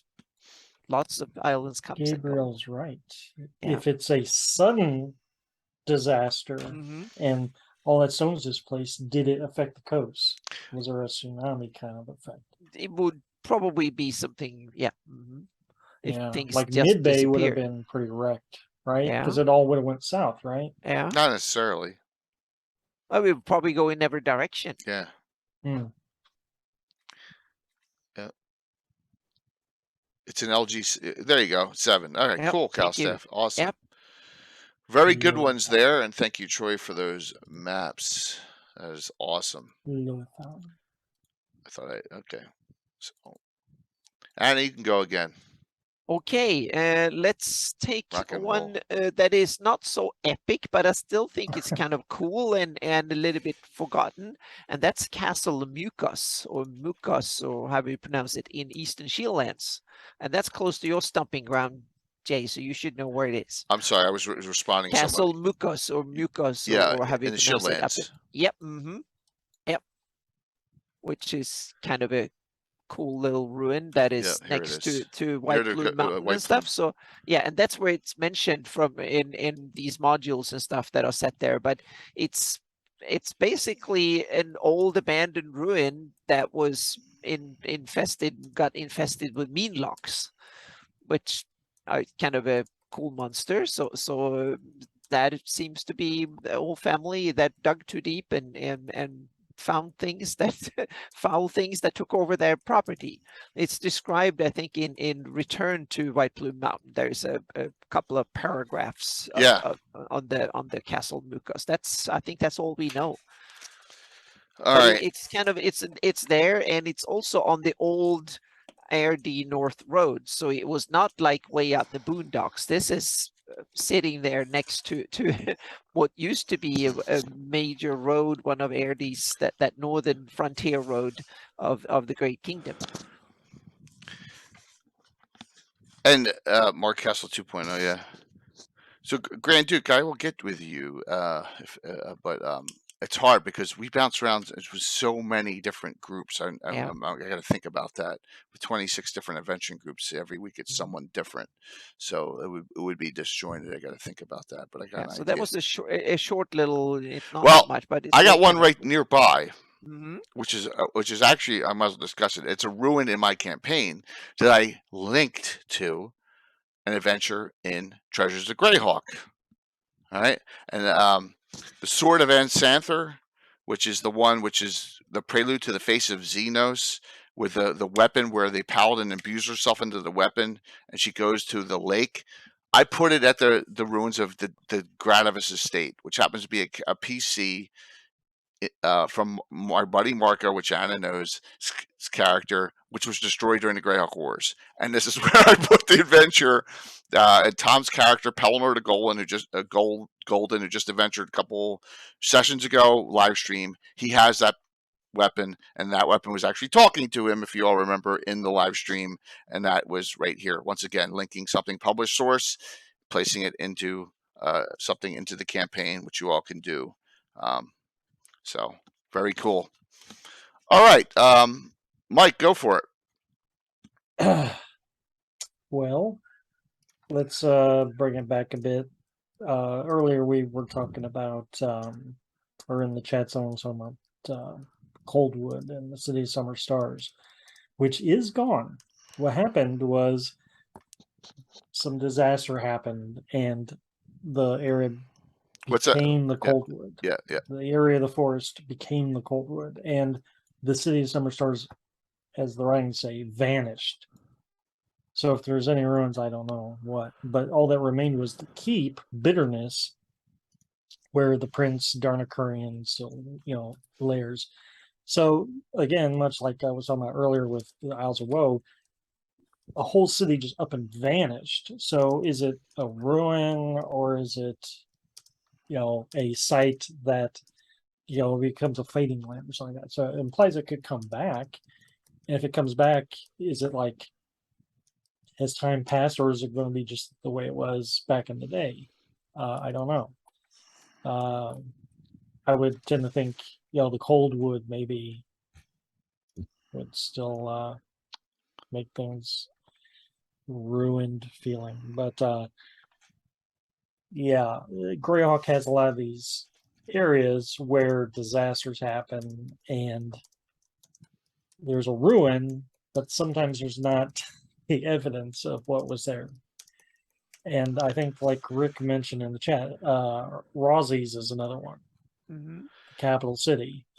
Is that a ruin, or is that just I don't know. a I crazed? think we could. Let's say I think something we could call it a vanished, or there's ruin after the ruin, war. Yeah. Mm-hmm. After it fell apart. Yeah. Okay. So I don't know how much of that's ruin, how much of that's just something vanished, or if there's a magical effect or something. Ambiguous, yeah, for sure. Yeah, well, Ivy the Undying is the penultimate overkill, right? Yeah. And realize that I've adjusted Ross's a bit from that map onwards. So it's the Rosses is actually a port city that have access to both the East and the West River, and Orid is on the a kind of a suburb on the southern side, so to speak. So I moved it just a little bit south. Yeah. Awesome. But it's so large that it's actually bigger than the symbol is.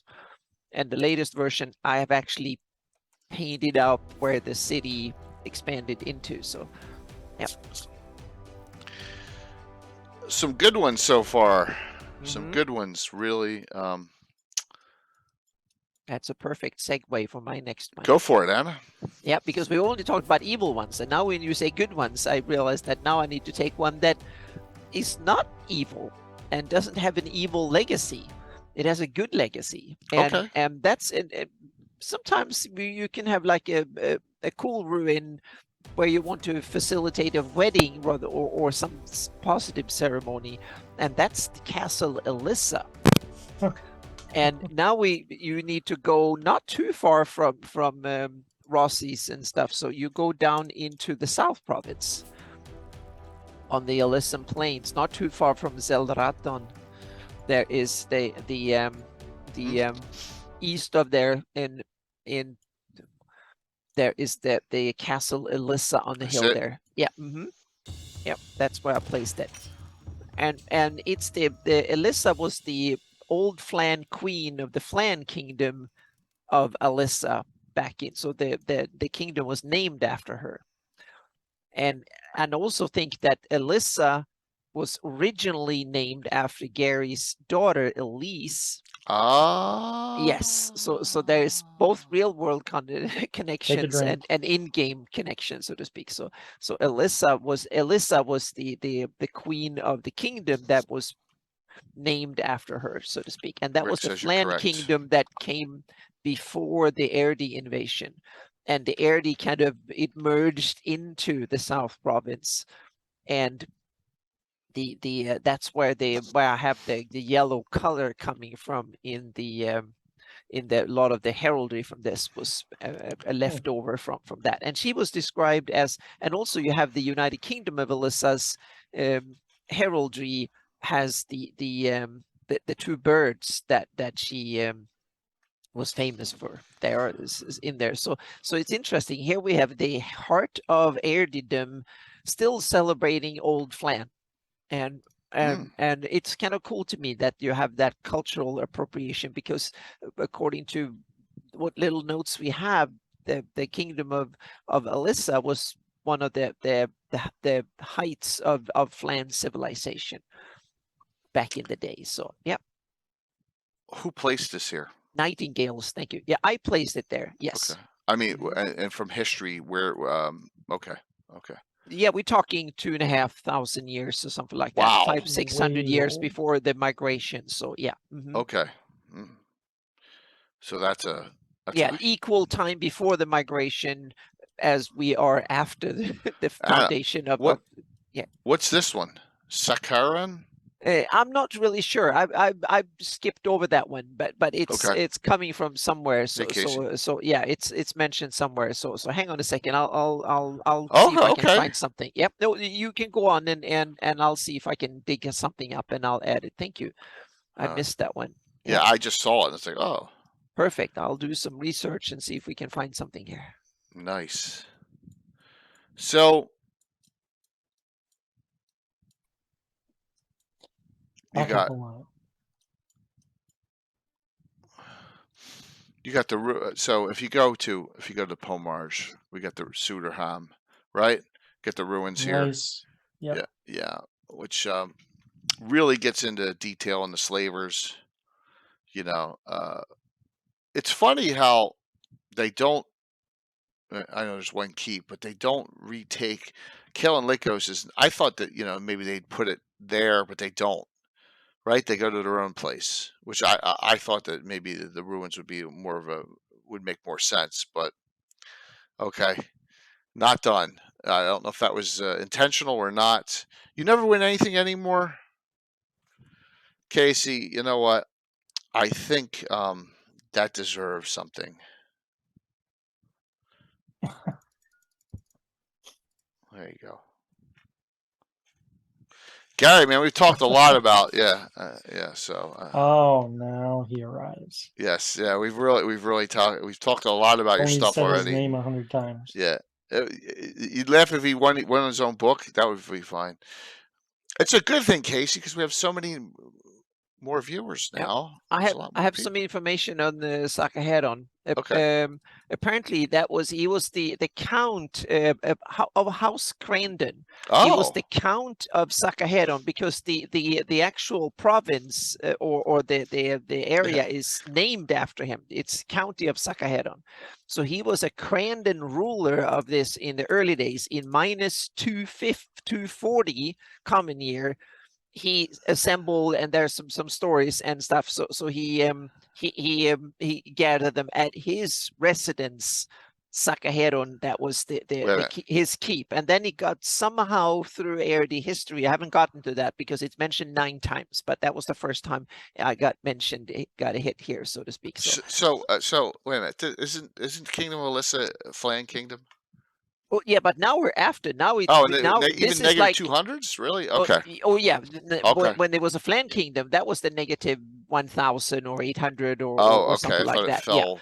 Yeah, so now we're talking early right. on in Okay. before the foundation of the Great Kingdom, but after the migration and stuff. So when the Early came in, the Crandon took over this area, so to speak, Awesome. and had it. So I'm going to see. This is super cool here. So yeah, Awesome. All right. Well, Mike. Well, Anna's looking. You and do you want Yeah. to do another one?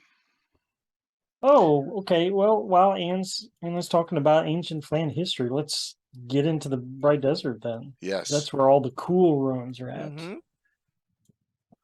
Yeah, we've just been playing around until now. We've just been playing around with places that Gary created, like this one up here. Right. Like yeah, we already did Verilos there, Gary. Verilos, you told and us already really Verilos. delved into that. Wow. Yeah, All right. Death Knights, and Yep. we covered Yep. all. Death We Knight. covered Where all did the Death Gary Knight? stuff. You can see your house from there, Josh. Yeah. Okay. Yep. That's funny. Yes. That's actually funny. Rary is a traitor because he. Yeah, he where just- Rary just fled took to too after much he hair shaved off. Mord's head. He didn't shave Mord's head, Glass Jaws. Eric Mona did, Oh. which we found out last week. Yeah, Ha It was during the turmoil of the turmoil of crowns. That's when it was ruined, and during that fighting, it was ruined because it was So that Yep. okay. So it was ruined back in Look at all these ruins out here. Go ahead there, Mike. Well, all right. I mean, I don't really know what order to do these in, but Rick already brought up Shadowdus's palace. Yeah. Not on the map. Right. It's intentionally not placed according to the module where you're the trader. Mhm. It's up to the DM to locate it in wherever it's at, buried beneath the sand, which is significant because it's one of the plot points, I guess, of the book. Right. If you can call it an adventure. And Shadowdus, of course, is the last Psalm Emperor responsible for the whole Bright Desert the way it is.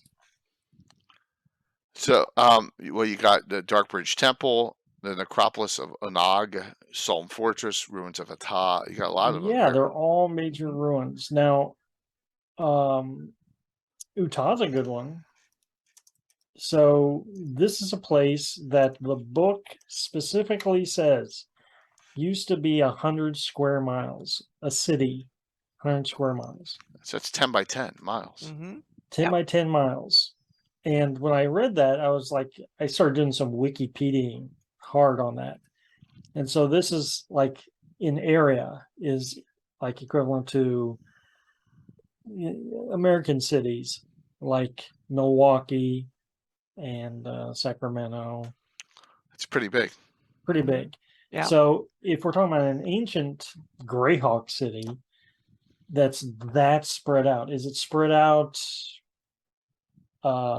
with walls? You think, Anna? You think that's something that big would have walls? That's possible. If let's say it's an agriculture area and you build fortifications around your fields and stuff. So yeah, that's possible. Do you think that place possibly had a ginormous population compared to modern Greyhawk cities?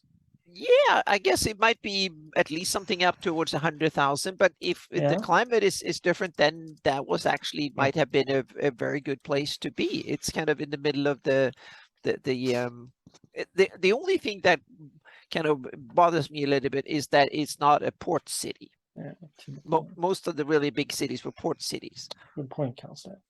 So we might have to invent a big river going up or something like that back in the day. So it might have been a port city back in the day. If the oceans were a little bit higher, then damn, that could have been a port city. Or all the agrarian was inside the walls too. I mean, there's a lot of options. Yeah, so they might not be more than 50,000 or something like that, but spread out. They were like sprawling back in and had their own. It might be 10 little villages with surrounding walls, and they call themselves one big city or something. But it's I think the most likely option is, given its central location and everything we know about Flan ancient history, this was the biggest city. Yeah. In the Flanis. Wow. as far as the square miles That's go. what we know I- of. Yeah. Mhm. I mean, I can't just base it on the area, but it is clearly the capital of Solm. Mhm. And we know Solm absorbed all these surrounding clans. We know, that they went to war and they won. And then they everyone, I'm they were munching- around for munching. several hundred years before they fell. So this was a big city. Yeah. They had time to develop, even though it was evil. Gary says City of the Gods was 101 square miles. One, yeah. So yeah, I like Utah. Yeah. That's a good place. What about the others in the area? Darkbridge Temple is the seat of probably Solm's religion, which I think the Sorcerer Kings steered to Thurisdan. They don't come out and say Thurisdan, I don't think, but I think that's what it is.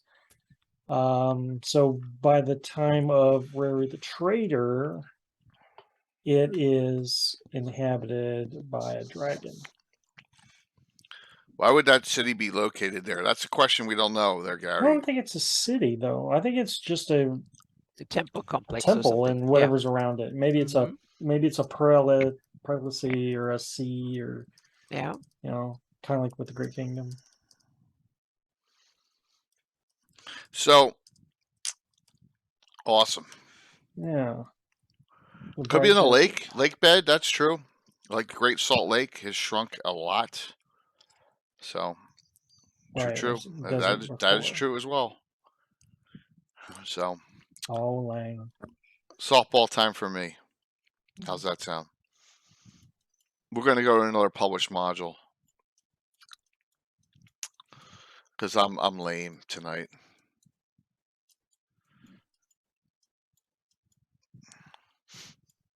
This one is just like Ghost Tower. Baltron's Beacon, right? Once again, the beacon of light with the green, the dark green light is there, and that is it, right? Because it really the tower itself and the structure above is only a platform at this time, so it's in complete ruins. Let's give Dan Smith and Troy the kudos here. We do have it in artwork as one of the 3 Greyhawk Con 2022 submissions. We went with Leonard, an ode to Leonard, but we do have the Baltron's Beacon. Here it is. Dan Smith artwork done for this, so very nicely done as well, which is cool. Yeah. All right, I just wanted to say thank you. Look for Return of Baltron Beacons coming into Cannon Fire Press next year. Well, if that's cool, if it is, that would be awesome. Yeah. That would be very cool. That's, of course, unless tonight the WotC says they're doing the Greyhawk as a big announcement tonight. But I doubt that. I heard someone said it's just a Dragonlance book. Dragonlance book I think publication. that already leaked out to Amazon. Something like that. Hey, Vancouver, good to see you. So, yeah, this is Baltron speaking. And then the other one that we have besides the one on we'll show is Ghost Tower of Inverness, too. I forgot to show that one. There's Ghost Tower's artwork, too. So we had Gary both. is, among his writing accolades, he's also the thief for Greyhawk. So Gary put Baltron's place as He the has one who stole for stolen Baltron. so many things for Greyhawk. Yeah, like Kargath. Kargath is neutrally placed, really. Isle of Dread. Yeah. Yep. Yeah. Absolutely. Yeah, I learned from you, Gary. Yeah. If you're not stealing, you're not trying, right? It's always a good thing. So, another easy one there. Go for it, Anna. Okay, we talked about really old ruins. Let's take some newer ruins that were created during the war. And there's Onyx Gate and Blood Crystal. And now we're going to Elissa Nyron Borderlands. Yep. And if you have a 576 based map, they're probably not on there. So Okay. yeah, so we have Olmore and Nyron Borderlands. Almore and Nyron. Yeah. Okay, they said Alyssa and Nyron. Oh, sorry. Yeah, Olmore and Nyron Borderlands. So yep. There you go. So and that is what were they? Yeah, so they're not on your map because your map is based on 576. So it's at the further south, a little bit further in what used to be. You have one. Whoops. in there you have That was my bad. let me go on the map there. So you have Tyrian is there, and Harskin is probably there too. Harshkin's there. Yeah, so south of Harskin and Silverbutt is probably there too. So there's a little gray spot that I should have removed that is not removed. So that's an imminent future gray spot. Yeah, because that on the border where the fight ended up between Nyrond and the Great Kingdom forces and Duke Sephrin's forces.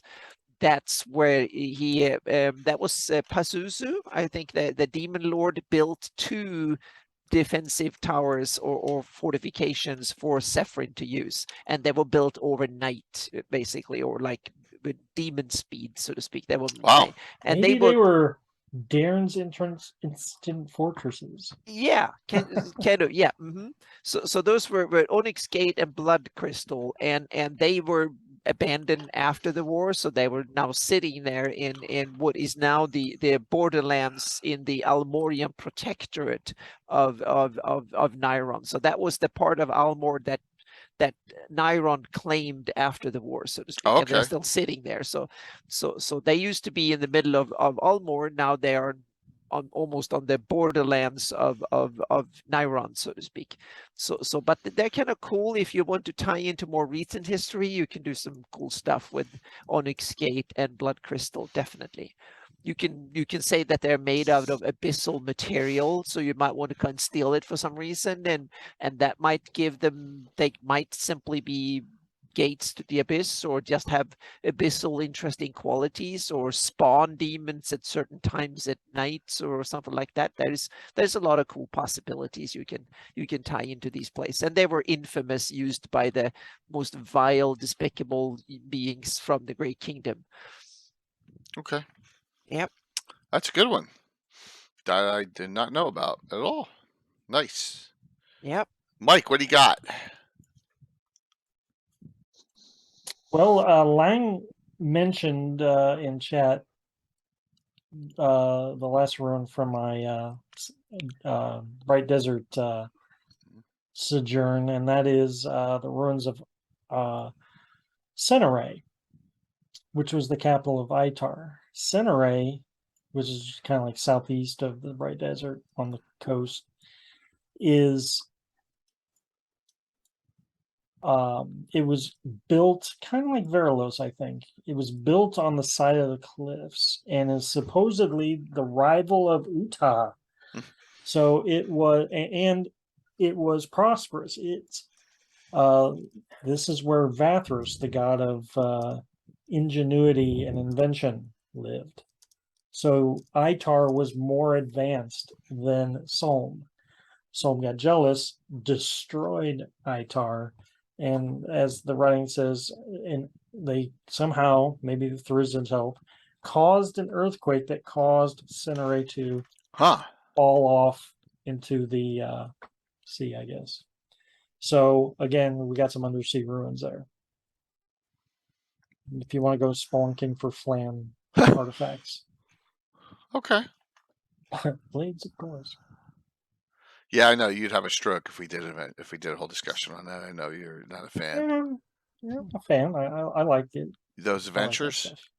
I like the adventures. I like the potential of the adventures. The potential of them. Okay. I don't like how they panned out, but the potential is limitless. Fair enough. That's a good way to put it. Absolutely. Yeah. Really. So I really like Senaray, and I like the history behind it, and the fact that after that gets destroyed, then Solm then gets to rule the region for several hundred years, and they become the big, if the tables are turned and Solm lost, Itar would have been the biggest city around, right? And it's probably would still be there. Talk about a what if scenario. Okay, for me, the first ever, before even Hamlet, event, AD&D adventure I ever did, it's on my wall of fame, that I played in, was Hidden Shrine at Timokan. And jungle, it's in the jungle somewhere. Wow. It was, and this is where it is. This is Tower Johnson, if I recall correctly. And then he did he has done remakes of Tomokon, multiple things, spelled it slightly different. So there is publications out there. Rary the Trader can be gotten for this interview. What? I would say so, Troy. Yep. The author for Rary the Trader can be gotten for this interview. Who wrote it? What's that? The author of Rary the Trader. He's saying that the author is probably not busy. Who wrote that? Or is It's not on the cover. That tells you something. Oh, okay. Talk to Balfred or Zarathon. Okay, I'm confused. Yeah, we'll see. Yep. Yeah, See, yeah. we might have found who the author is. Anthony Pryor. Oh, Anthony Pryor. Okay. Okay. All I right. don't know who that is. Okay. Yeah, yeah. yeah. Interesting. That'd be kind of cool to have him on. Yeah. So this is a very, very difficult C series adventure. Has stuff in it. It's all just laden with traps.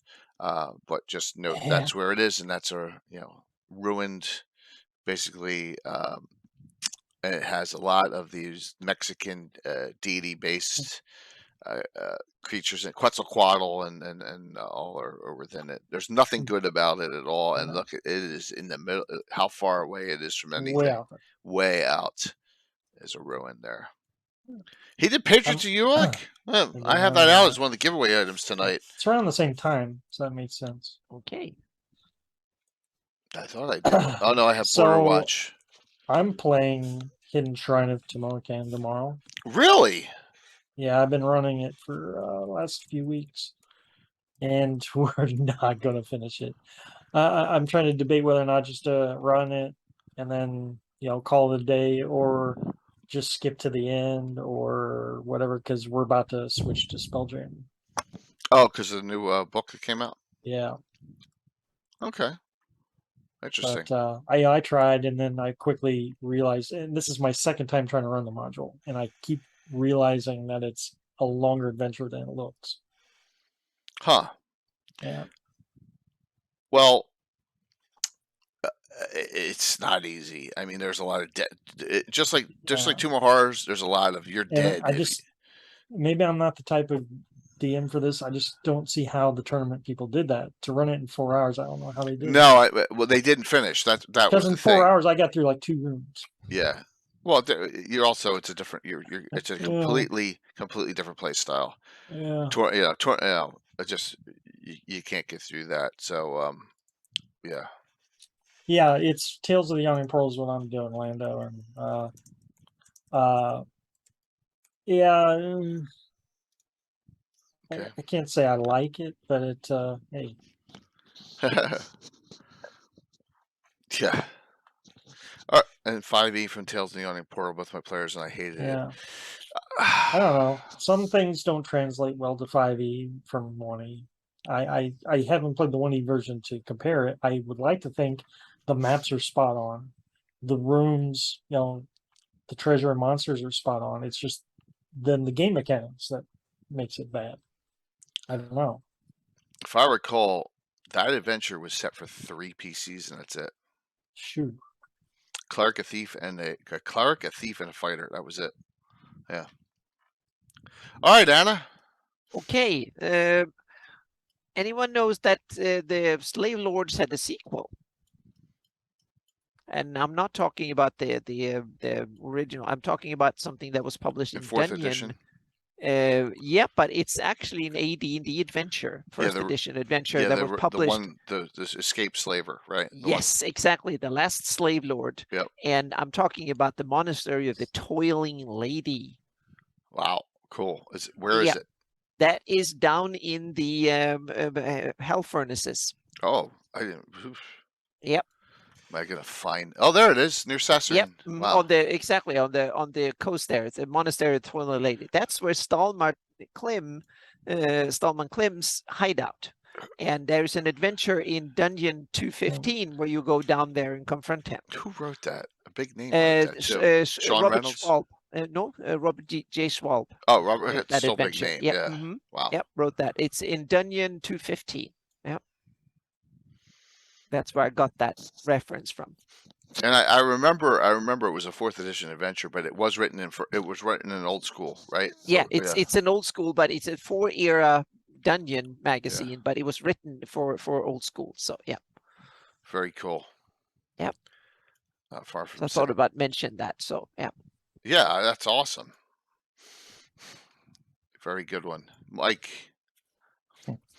Well, Troy, I think it was Troy that brought something interesting in the chat. I think so. You know, the Sewell are the best at everything, and another thing they're the best at is they have the biggest ruin in the world of Greyhawk. And yeah, the Sea of Dust, he's right. Is the Sea of Dust a ruin? I don't know. There are ruins within the Sea of Dust that are marked on the map.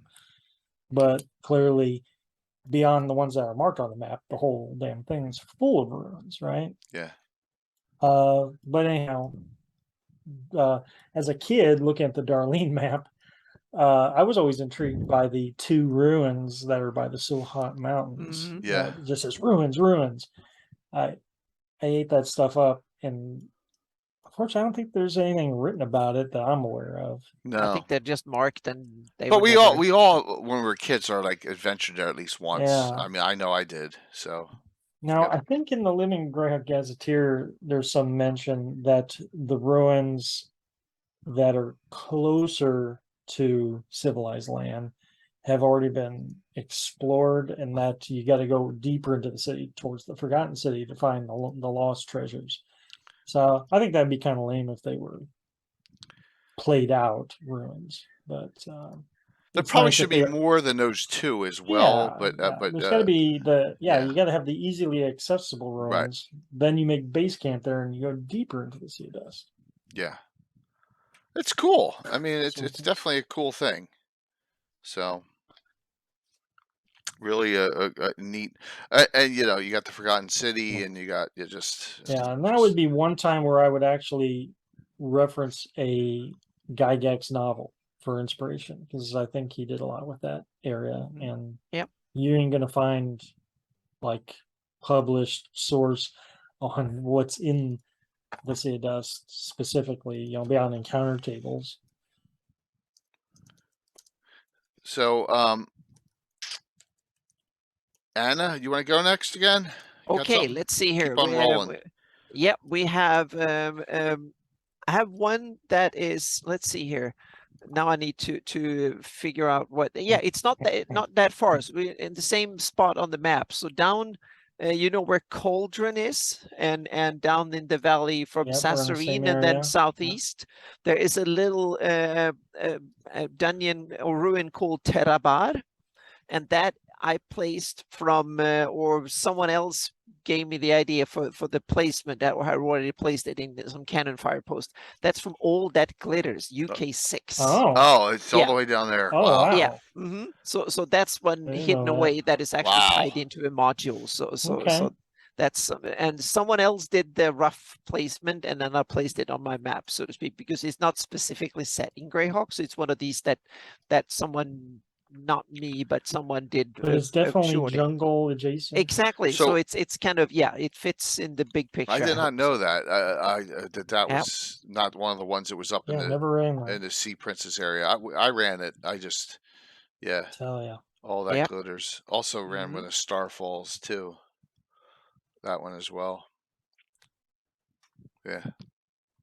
So that was a quick one there, so to speak, and then I have one more tower that I haven't done that is published, and that's Hellstone Tower, because I love the story. It's kind of cool. It's in the Bandit Kingdoms.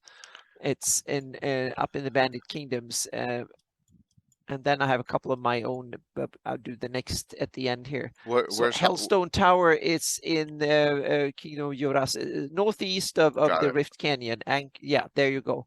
And that was apparently a wizard that refused to surrender to Ayusian forces, so that he blew himself and the tower and hundreds or at least a large number of Ayusians outside it, blew them to Kingdom Come. And there's now remnants of the tower spread everywhere. And that will be kind of a cool adventure to go and find out what the kind of magic did he actually use to blow up a big tower like that, so to speak. But so I kind of like the story. Someone made a Not black powder. sacrifice. Yeah. Mm-hmm. Yep. Interesting. Yeah. FU Crancer. Yep. Mm-hmm. Get a Metagore based on that crazy wizard training other wizards hidden in the BK. Cool. Patrick, killing me. Yep. Patrick, I don't know because I don't do undersea adventuring and we don't have any experts on for that. So Patrick, do you mean undersea ruins that are not human ruins that used to be on the surface and then sank? Do you mean like, sea elf ruins, Sahagwin ruins? What? yeah. Because no, I don't know. So that's tough. That's a tough one. That's very tough. I'm not an expert on undersea ruins at all. I am sorry. My apologies there, Patrick. Yeah. I stayed away But from undersea si- adventures. I Too. already covered Isles of Woe. Yep. We talked about the Sinking Isle and Centauray. Yeah. It is All focused Fuzz. spread It desert. is, Those are 3 right there. and we've had our Blackmore expert on before. Mm-hmm. And we may have him back again. Oh yeah, to we do might more be Blackmore reason to come back discussion. to it. Yeah, Yep. Mm-hmm. that's an area that we really deserves Ah. special discussion. Oh yeah, yeah. Thank you, Casey. Yeah, I forgot to mention that. almost Yeah, killed he almost Crancer. killed Crancer. Yeah, Crancer was the I didn't name him in my research, but almost though, in my notes here. So yep. Mm-hmm.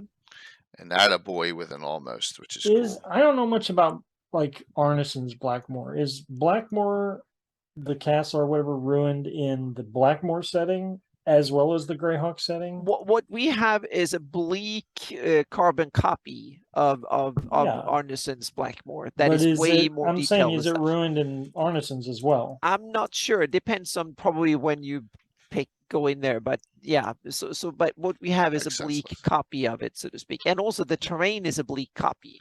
So Right. that's my plan to upgrade it so we get to if people want to place Arneson's Blackmore, they can do it because that part of the terrain up there is not that good looking anyway, so it needs some upgrades. So yep.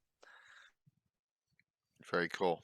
Yep. So it's on my to-do list, very high up on my to-do list. So yep. Blackmore is old, and there is a map that shows it merged with Greyhawk. That does exist, where Blackmore and Greyhawk are merged together, and the Great Kingdom's on that map if I recall correctly. But there's a lot of the in betweens not on there. Yeah, because the early history there were kind of parallel campaigns that kind of intersected in each other, and then published Greyhawk became its own thing. So Right. that's why, and we got an homage to Blackmore, but not more than that. Yep. All right, Anna, you said you got something you wanted to show. Yeah, I have a couple of stuff that I Okay. created my own for Ooh. my own campaign, All right, and cool. one I took those nasty mean locks were I had a Gelligot pass in my campaign. It's in southern Shieldlands in the Syrian hills. There was a pass when I created it that was like a pass where you don't have to walk around the hills 15 miles. You can actually cut across. And that pass had it was kind of a V-shaped pass. It was perfect to build a tower in there. So I said that back in old days, they built a path, they built a tower, and I hadn't read the Castle Muka story, and now I realized that I basically used the same story without knowing it. So when I did the research for this, I found out that because I also said it's a mean lock and spider infested place, so to speak. So I put it there. My players haven't ventured there yet, so to speak, but it's close by where they are, and they could have gone there first, but they didn't, so to speak. So that one of the little places I have. Then I have 2 more ones, and one is Erseville Peak. That one I created for my campaign, also very close to this area where we are adventuring now in the southern Shieldlands. It was back in the day of Keraptis and Dragotha's rule. There was a fight when they wanted to, Keraptis and Dragotha wanted to kill off everybody in the countryside. Before they were hiding in the caves. The last ones were trying to get evacuated into the caves. A couple of miles away from the caves, there's a lava pillar that sticks up naturally, so to speak. Oh, cool. And that is about 100 feet or so or high, and lava pillar. And there was a planetar that was part of helping out fighting Caraptis back in the day, and he was badly wounded, so he couldn't fly, but he wanted to help protect them. And when Caraptis forces surrounded him the last, he climbed up on that pillar, and then the Caraptis actually kind of blasted him to Kingdom Come, so he became fused into the lava at the top of the pillar, so to speak. And his name was Ersevel, and he's still there. The essence of Ersevel is still there in the pillar, and he is every day when the sun comes up, you can pray to him, and he can give you some stuff, and he's still there. You can still see the outline there, and he become, since he was a planetar of Palor, so now there have been Palorians going there ever since, and this was back in year 87, I think. The year 87. So ever since, there's been Pelorian priests and other worshippers who gone there at sunrise to pray to him and talk to him and keep him company. And he sacrificed himself and said that I'm going to stay there, and he's been there ever since in that pillar, so to speak. And there's also some other cool stories tying into it, that because the Iusian priest who came and found him were not that pleased, so to speak. And there's some other campaign developments and stuff that I mean, and that was also something I played out during the dream sequence when my players were living in Dragotha's dream. They played out that battle, but Dragotha, of course, won in that battle, and in reality, she didn't fully, so to speak. So she kind of twisted the story just to piss off because she wanted to present her version of the dream to the players and impress, so to speak. So they got a false or half-truth story of it, but it was part of the dream landscape. They saw that play out, so to speak. So I took history and played it out in the dreams of the players. They thought they were playing it in real, so to speak, but it was part of the dreamscape. So yeah. Interesting. Yeah, I have chocolate in my Greyhawk. Yes, I can't live without chocolate. I can't even game without chocolate. So of course there's chocolate. Yeah, so It comes from Hypmona land. Everyone remember this. We had this discussion. I forget how it started, but Ed Greenwood. Oh, because of the game Ed Greenwood was in. Ed Greenwood created the Dracolich. So Dragotha is mentioned as an undead dragon early on, and then we believe Bruce Cordell makes it a Dracolich at some point. Neat, Ooh, huh? Yep. Yeah. So the Dracolich was made by Ed, but it's placed. It is a Greyhawk monster as well. So some neat stuff that we learned from that as well. All right, so Mike, you got any others? No, I just want to mention. We're at 9:43. We're cranking pretty well here. Mm-hmm. So we talked about the low road. We talked about a lot of other. I'm trying to think of. No, I was just going to mention that Mark Castle, while a ruined castle, is not really got anything in it. Right. That all the adventures, the entrance to it's actually away from the castle, and you kind of go at an angle down under it. All right, we didn't talk about. Interesting. Let's just talk about it. So there's 3 publications for Castle Greyhawk, right? There's the original Greyhawk Ruins, which is 2nd edition. There's the Ruins of Greyhawk, right, which is the really bad one. It's the joke. And then there's Expedition to the Ruins of Greyhawk, which is fantastic, which I can't find my hardback book on. It must be buried somewhere. And that we're going to discuss. Hopefully we'll get Eric on. We're going to deep dive into it and just talk about some of the connections and things that are done in that. And that was the last publication, really, at the end of the Paizo era. So, a chocolate is a kind of like what? They're talking about chocolate in the chat that Patrick brought up. So Patrick's. Yes, Patrick's on. Yeah, pomegranate. There's pomegranate chocolate and Ulick. Maybe kumquat chocolate, right? So. Well, what I can say about the Greyhawk publications, the Joke Castle Greyhawk, you play that if you want to punish your players, I guess. You run expedition if you want a good story. Right. You run Greyhawk Ruins if you want treasure. And you want a completely open-ended adventure. Yeah. There's no plot to it. No. There's not. And there's all sorts of different factions in there. It's almost Temple of ML2 but 10 times bigger. Yeah. There's all Vatprak worshiper, all sorts of crazy stuff in that adventure. So, but that is the grand daddy of them all of all ruins, you could say, in Greyhawk. I know Modehouse is the one I brought up first. No, So Gabriel. it is here. Ruins of Roblar's Keep. Oh, Castle Martine. There's probably a for sale sign on that land. Yep. Castle Martine is from a Treasures of Greyhawk adventure. And the Ruins of Roblar's Keep is right there. Yep. Dead on. Not far away. I suppose at the end of Expedition to the Ruins of Greyhawk, that Robolar's room keeper might He goes back to it. refurbished. Yeah. It's possible. You don't know. Awesome. It's open-ended as to what happens there. Yeah. By the way, Roblar's Keep should not be ruined in 576. Observant. I think that's true because that's after the Great Signing, after the Great Wars.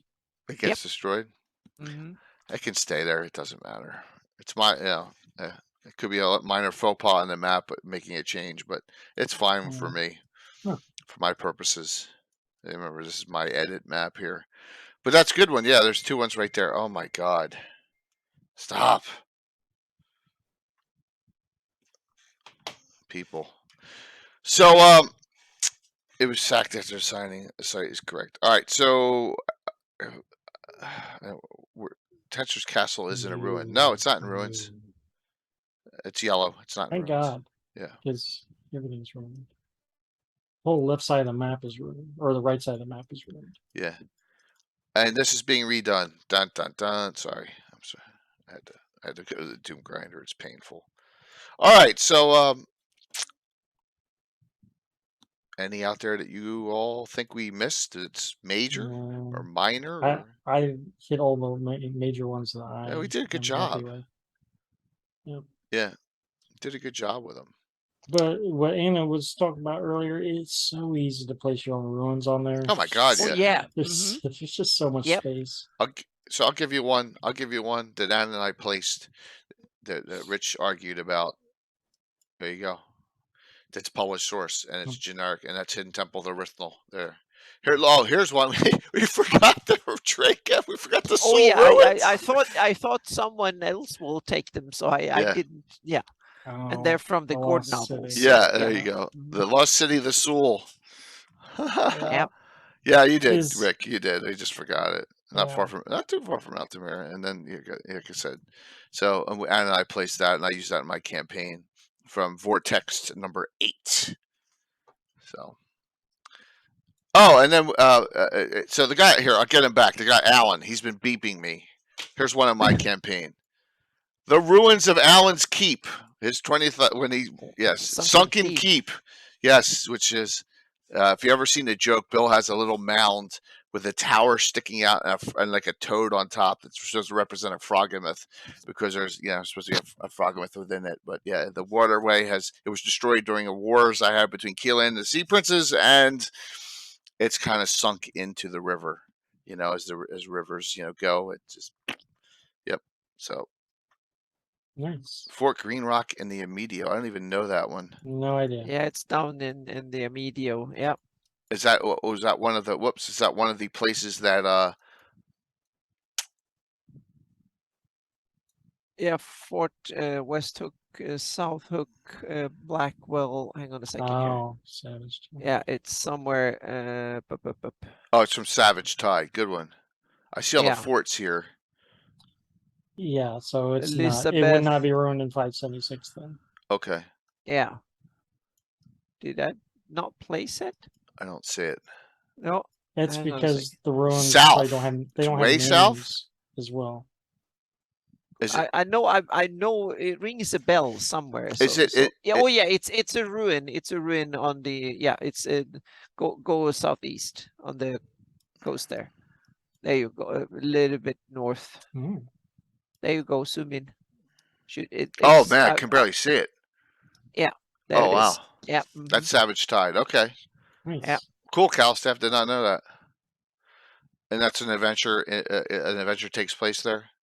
It's Yeah, I just think it's probably I think that's where I got it from. I forgot Very where cool. what part of the story Did it not see. plays, Yeah, but yeah. hard to see at distance, but wow, that's cool. Nice. Oh my god. Ding. Stop dinging.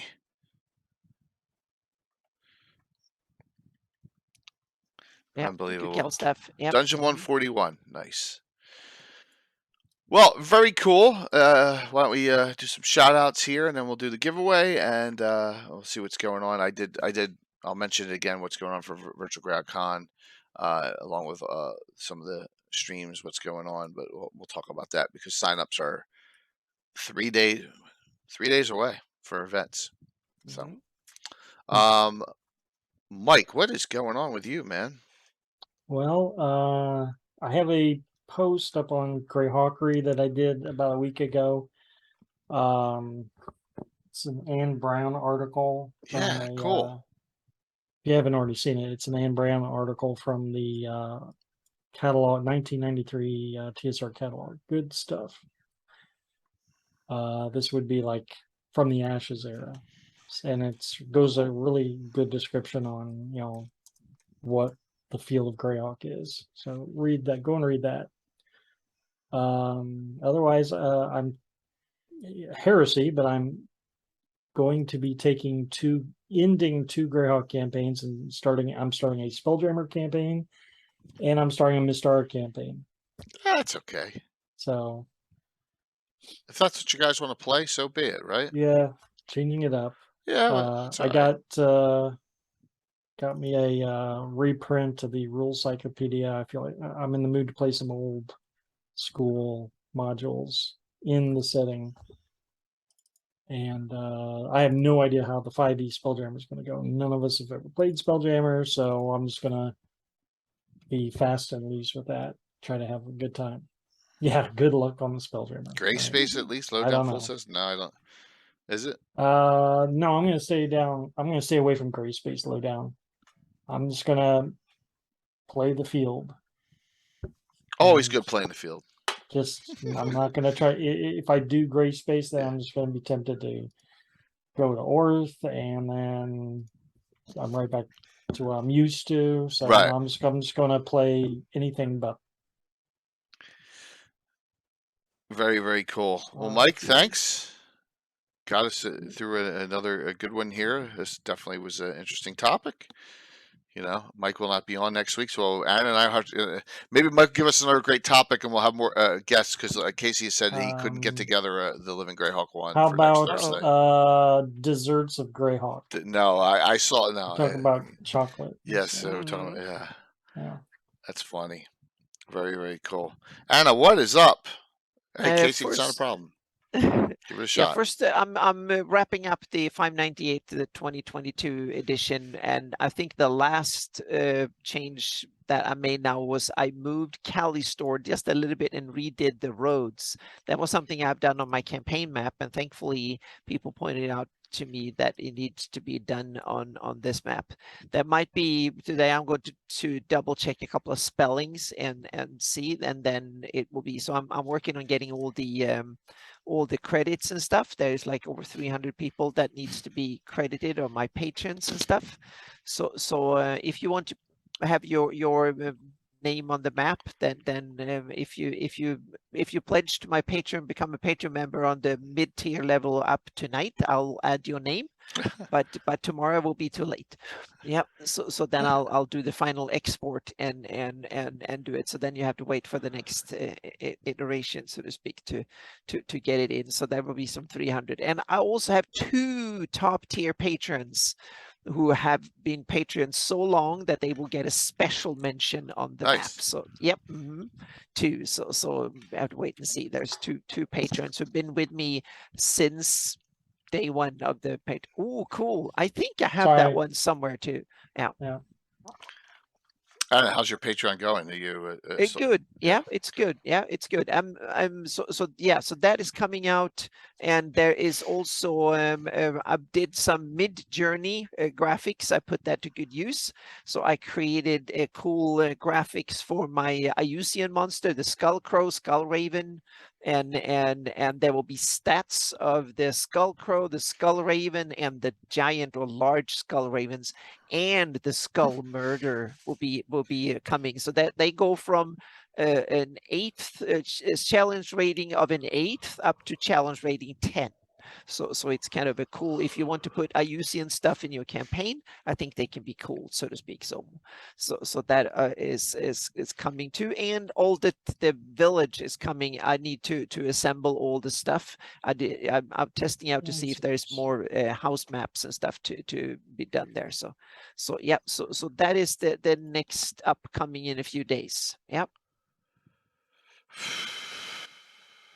I'm sorry, Casey just said September 7th, Casey. It'll be a Sea of mic off Quest. date.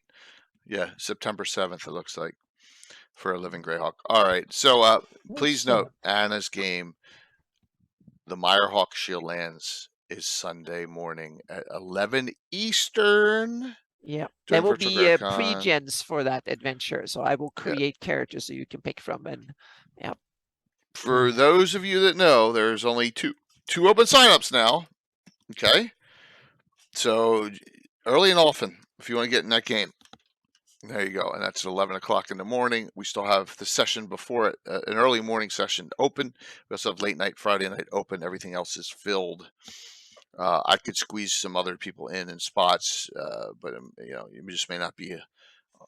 We'll see. On the highlighted stream, we'll have to figure it out. But there are still some slots open. But that's Anna's going to be the first time Anna will run a game live. Will be that. Yep. But she'll do some tests beforehand. But oh yeah, but those will be more of a technical nature to work out if it works or not. So it will be the first proper game that I will run.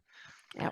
So we are getting close. Like I said, 3 days away. Noon on Saturday, noon Central, 1 o'clock Eastern. Sign-ups go live for Virtual GreyhawkCon. All right, what's going on tomorrow night? New group of first levels. Why do we torture ourselves? Another group, because it's just the way it is, right? All the time. The paint jobs are awesome.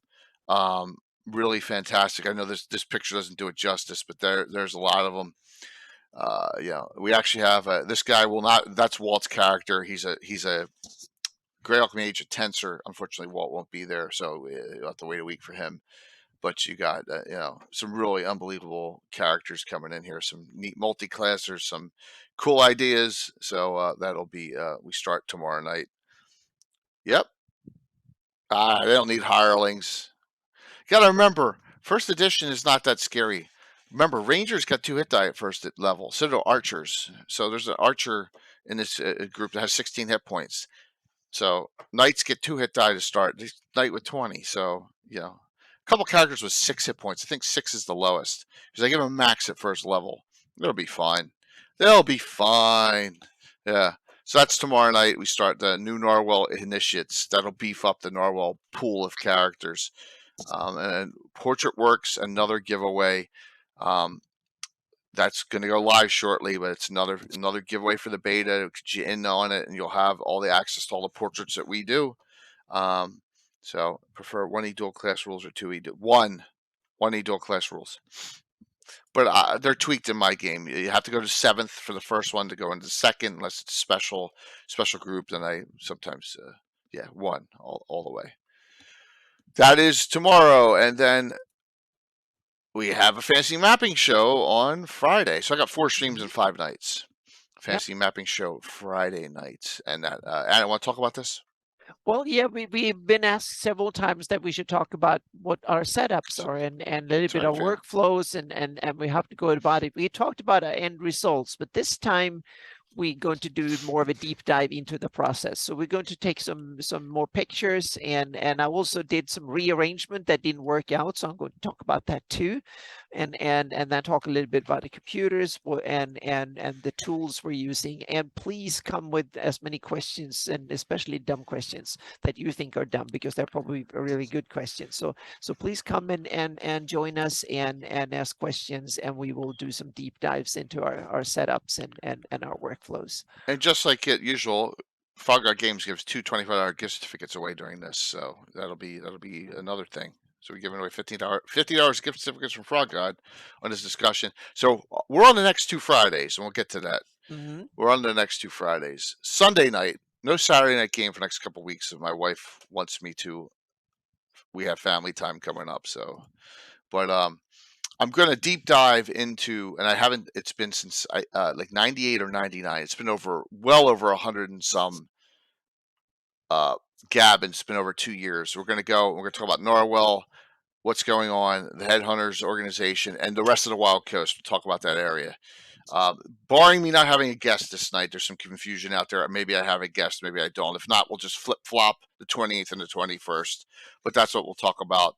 We'll go in and we'll talk about Mastrine. We'll talk about the Pasquarel Cockatrice Riders, all the cool stuff that no one knows about in that area, because it's in From the Ashes, and it's just, you can Varnafane, you just skip right over it, but it's really a neat area. So we'll do that. So, all right, and then next week, highlights for next week, the Call of Cthulhu game is a week from Friday. All right, so there you go, and that'll be 8:00. And you got Matt Ryan running the game for Zach Glazer, Frog God, Anna, Alyssa, and myself. So that'll be a fun one. We'll probably all die, but it'll be a blast. So then the Sunday after that, I got John Birchfield on, and we're gonna just talk about home. This is the one that maybe this week, because there's confusion with John and me. So home brewing in a published setting, simple. Everyone does it, but we're just gonna talk about what we do, and that'll be for Aired and Greyhawk, because the Aired thing is, he's starting his new Altamira starting base campaign in Aired, that which he discussed on his show beforehand, but we want to talk about what we do too. Oh, it's good. It's good, Darkoff. We get to see him. I really appreciate that. And then there's some other stuff down the road, but just note that I would appreciate you signing up, or you could still DM events. There's time. You can also do it after the sign up start. It's okay for the con. All right, we're getting there on really great content. Casey put in his Bandit Kingdom tournaments in there, 3 sessions for that. That's in there. Like I said, Les has got 2 events. Amy's got 2 events. Anna's got 1. Yeah, JammerCon's JammerCon's this weekend too. I don't know a lot about it, Troy, but I know they're going to be promoting GroutCon. And so we will go and we will do. I know Josh will be is involved in that. So, Michael, there are no Carlos adventures. Carlos can't run anything because he's going to be away. They changed GrogCon in Florida to the same weekend. They moved it up. So yeah, unfortunately. G1 game for Greg Reborn. Cool. That's cool, Lando. Good to hear. Good to hear, man. Neat. So that's it. Just note, we'll see you tomorrow night. We'll have a fun one tomorrow. Yeah, he can't. He was really upset about it. They changed their con. He's there in person. So I said, Carlos, there's nothing you can do about it. It's not your fault, but that kind of stuff happens sometimes. Like I said, I don't blame him at all. And he was upset about it, but got a lot of great other content coming. So, all right, let's do the giveaway. Get your choice of 2. The winner will. So your choice of 2. Yes, of course, Michael. There's a lot of great stuff. Destiny of Kings and Border Watch are available. A Village of Hamlet's available. Earthshaker, Legacy of Blood, Duchy of 10. This is an awesome adventure. The Vault of Larencar. That's great too. Beyond the Crystal Cave, Bane of Llewellyn, and Needle. You get your choice of 2. All right, someone's gonna find something they don't have in that, and keep on if you haven't signed up. And then we're going to raid. All right, so I want you to go in when we raid into Stella Luna tonight, because she's got her Greyhawk game going now. I think Indicarus is playing in it. And I want you to all say congrats. She made Twitch partner, by the way. Okay? Wow. Yes. All right. So just say congrats to her and give her a follow when we go in. Okay? All right, let me close this out.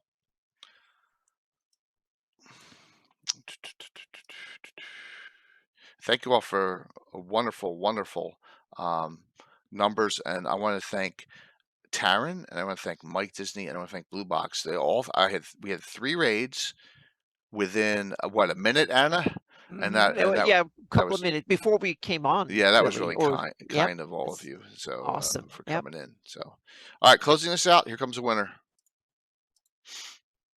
491 Phantom, who said he was not was not on long, but dude, you're a regular and you're really good.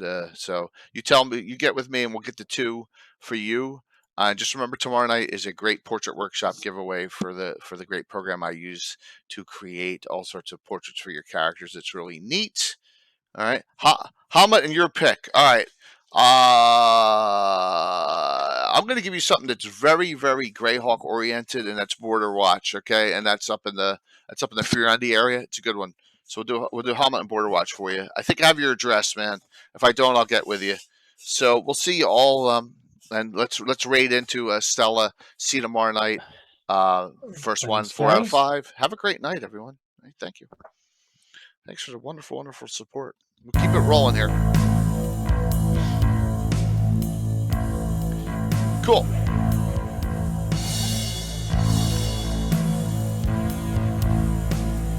Thank you, everyone. Yeah.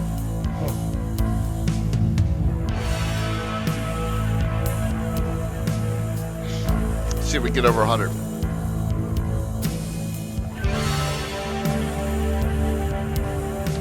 Nice. 101, 103. Awesome. 5, 105, 6, 4, 3, 2, 1. See you tomorrow night. Thanks a lot.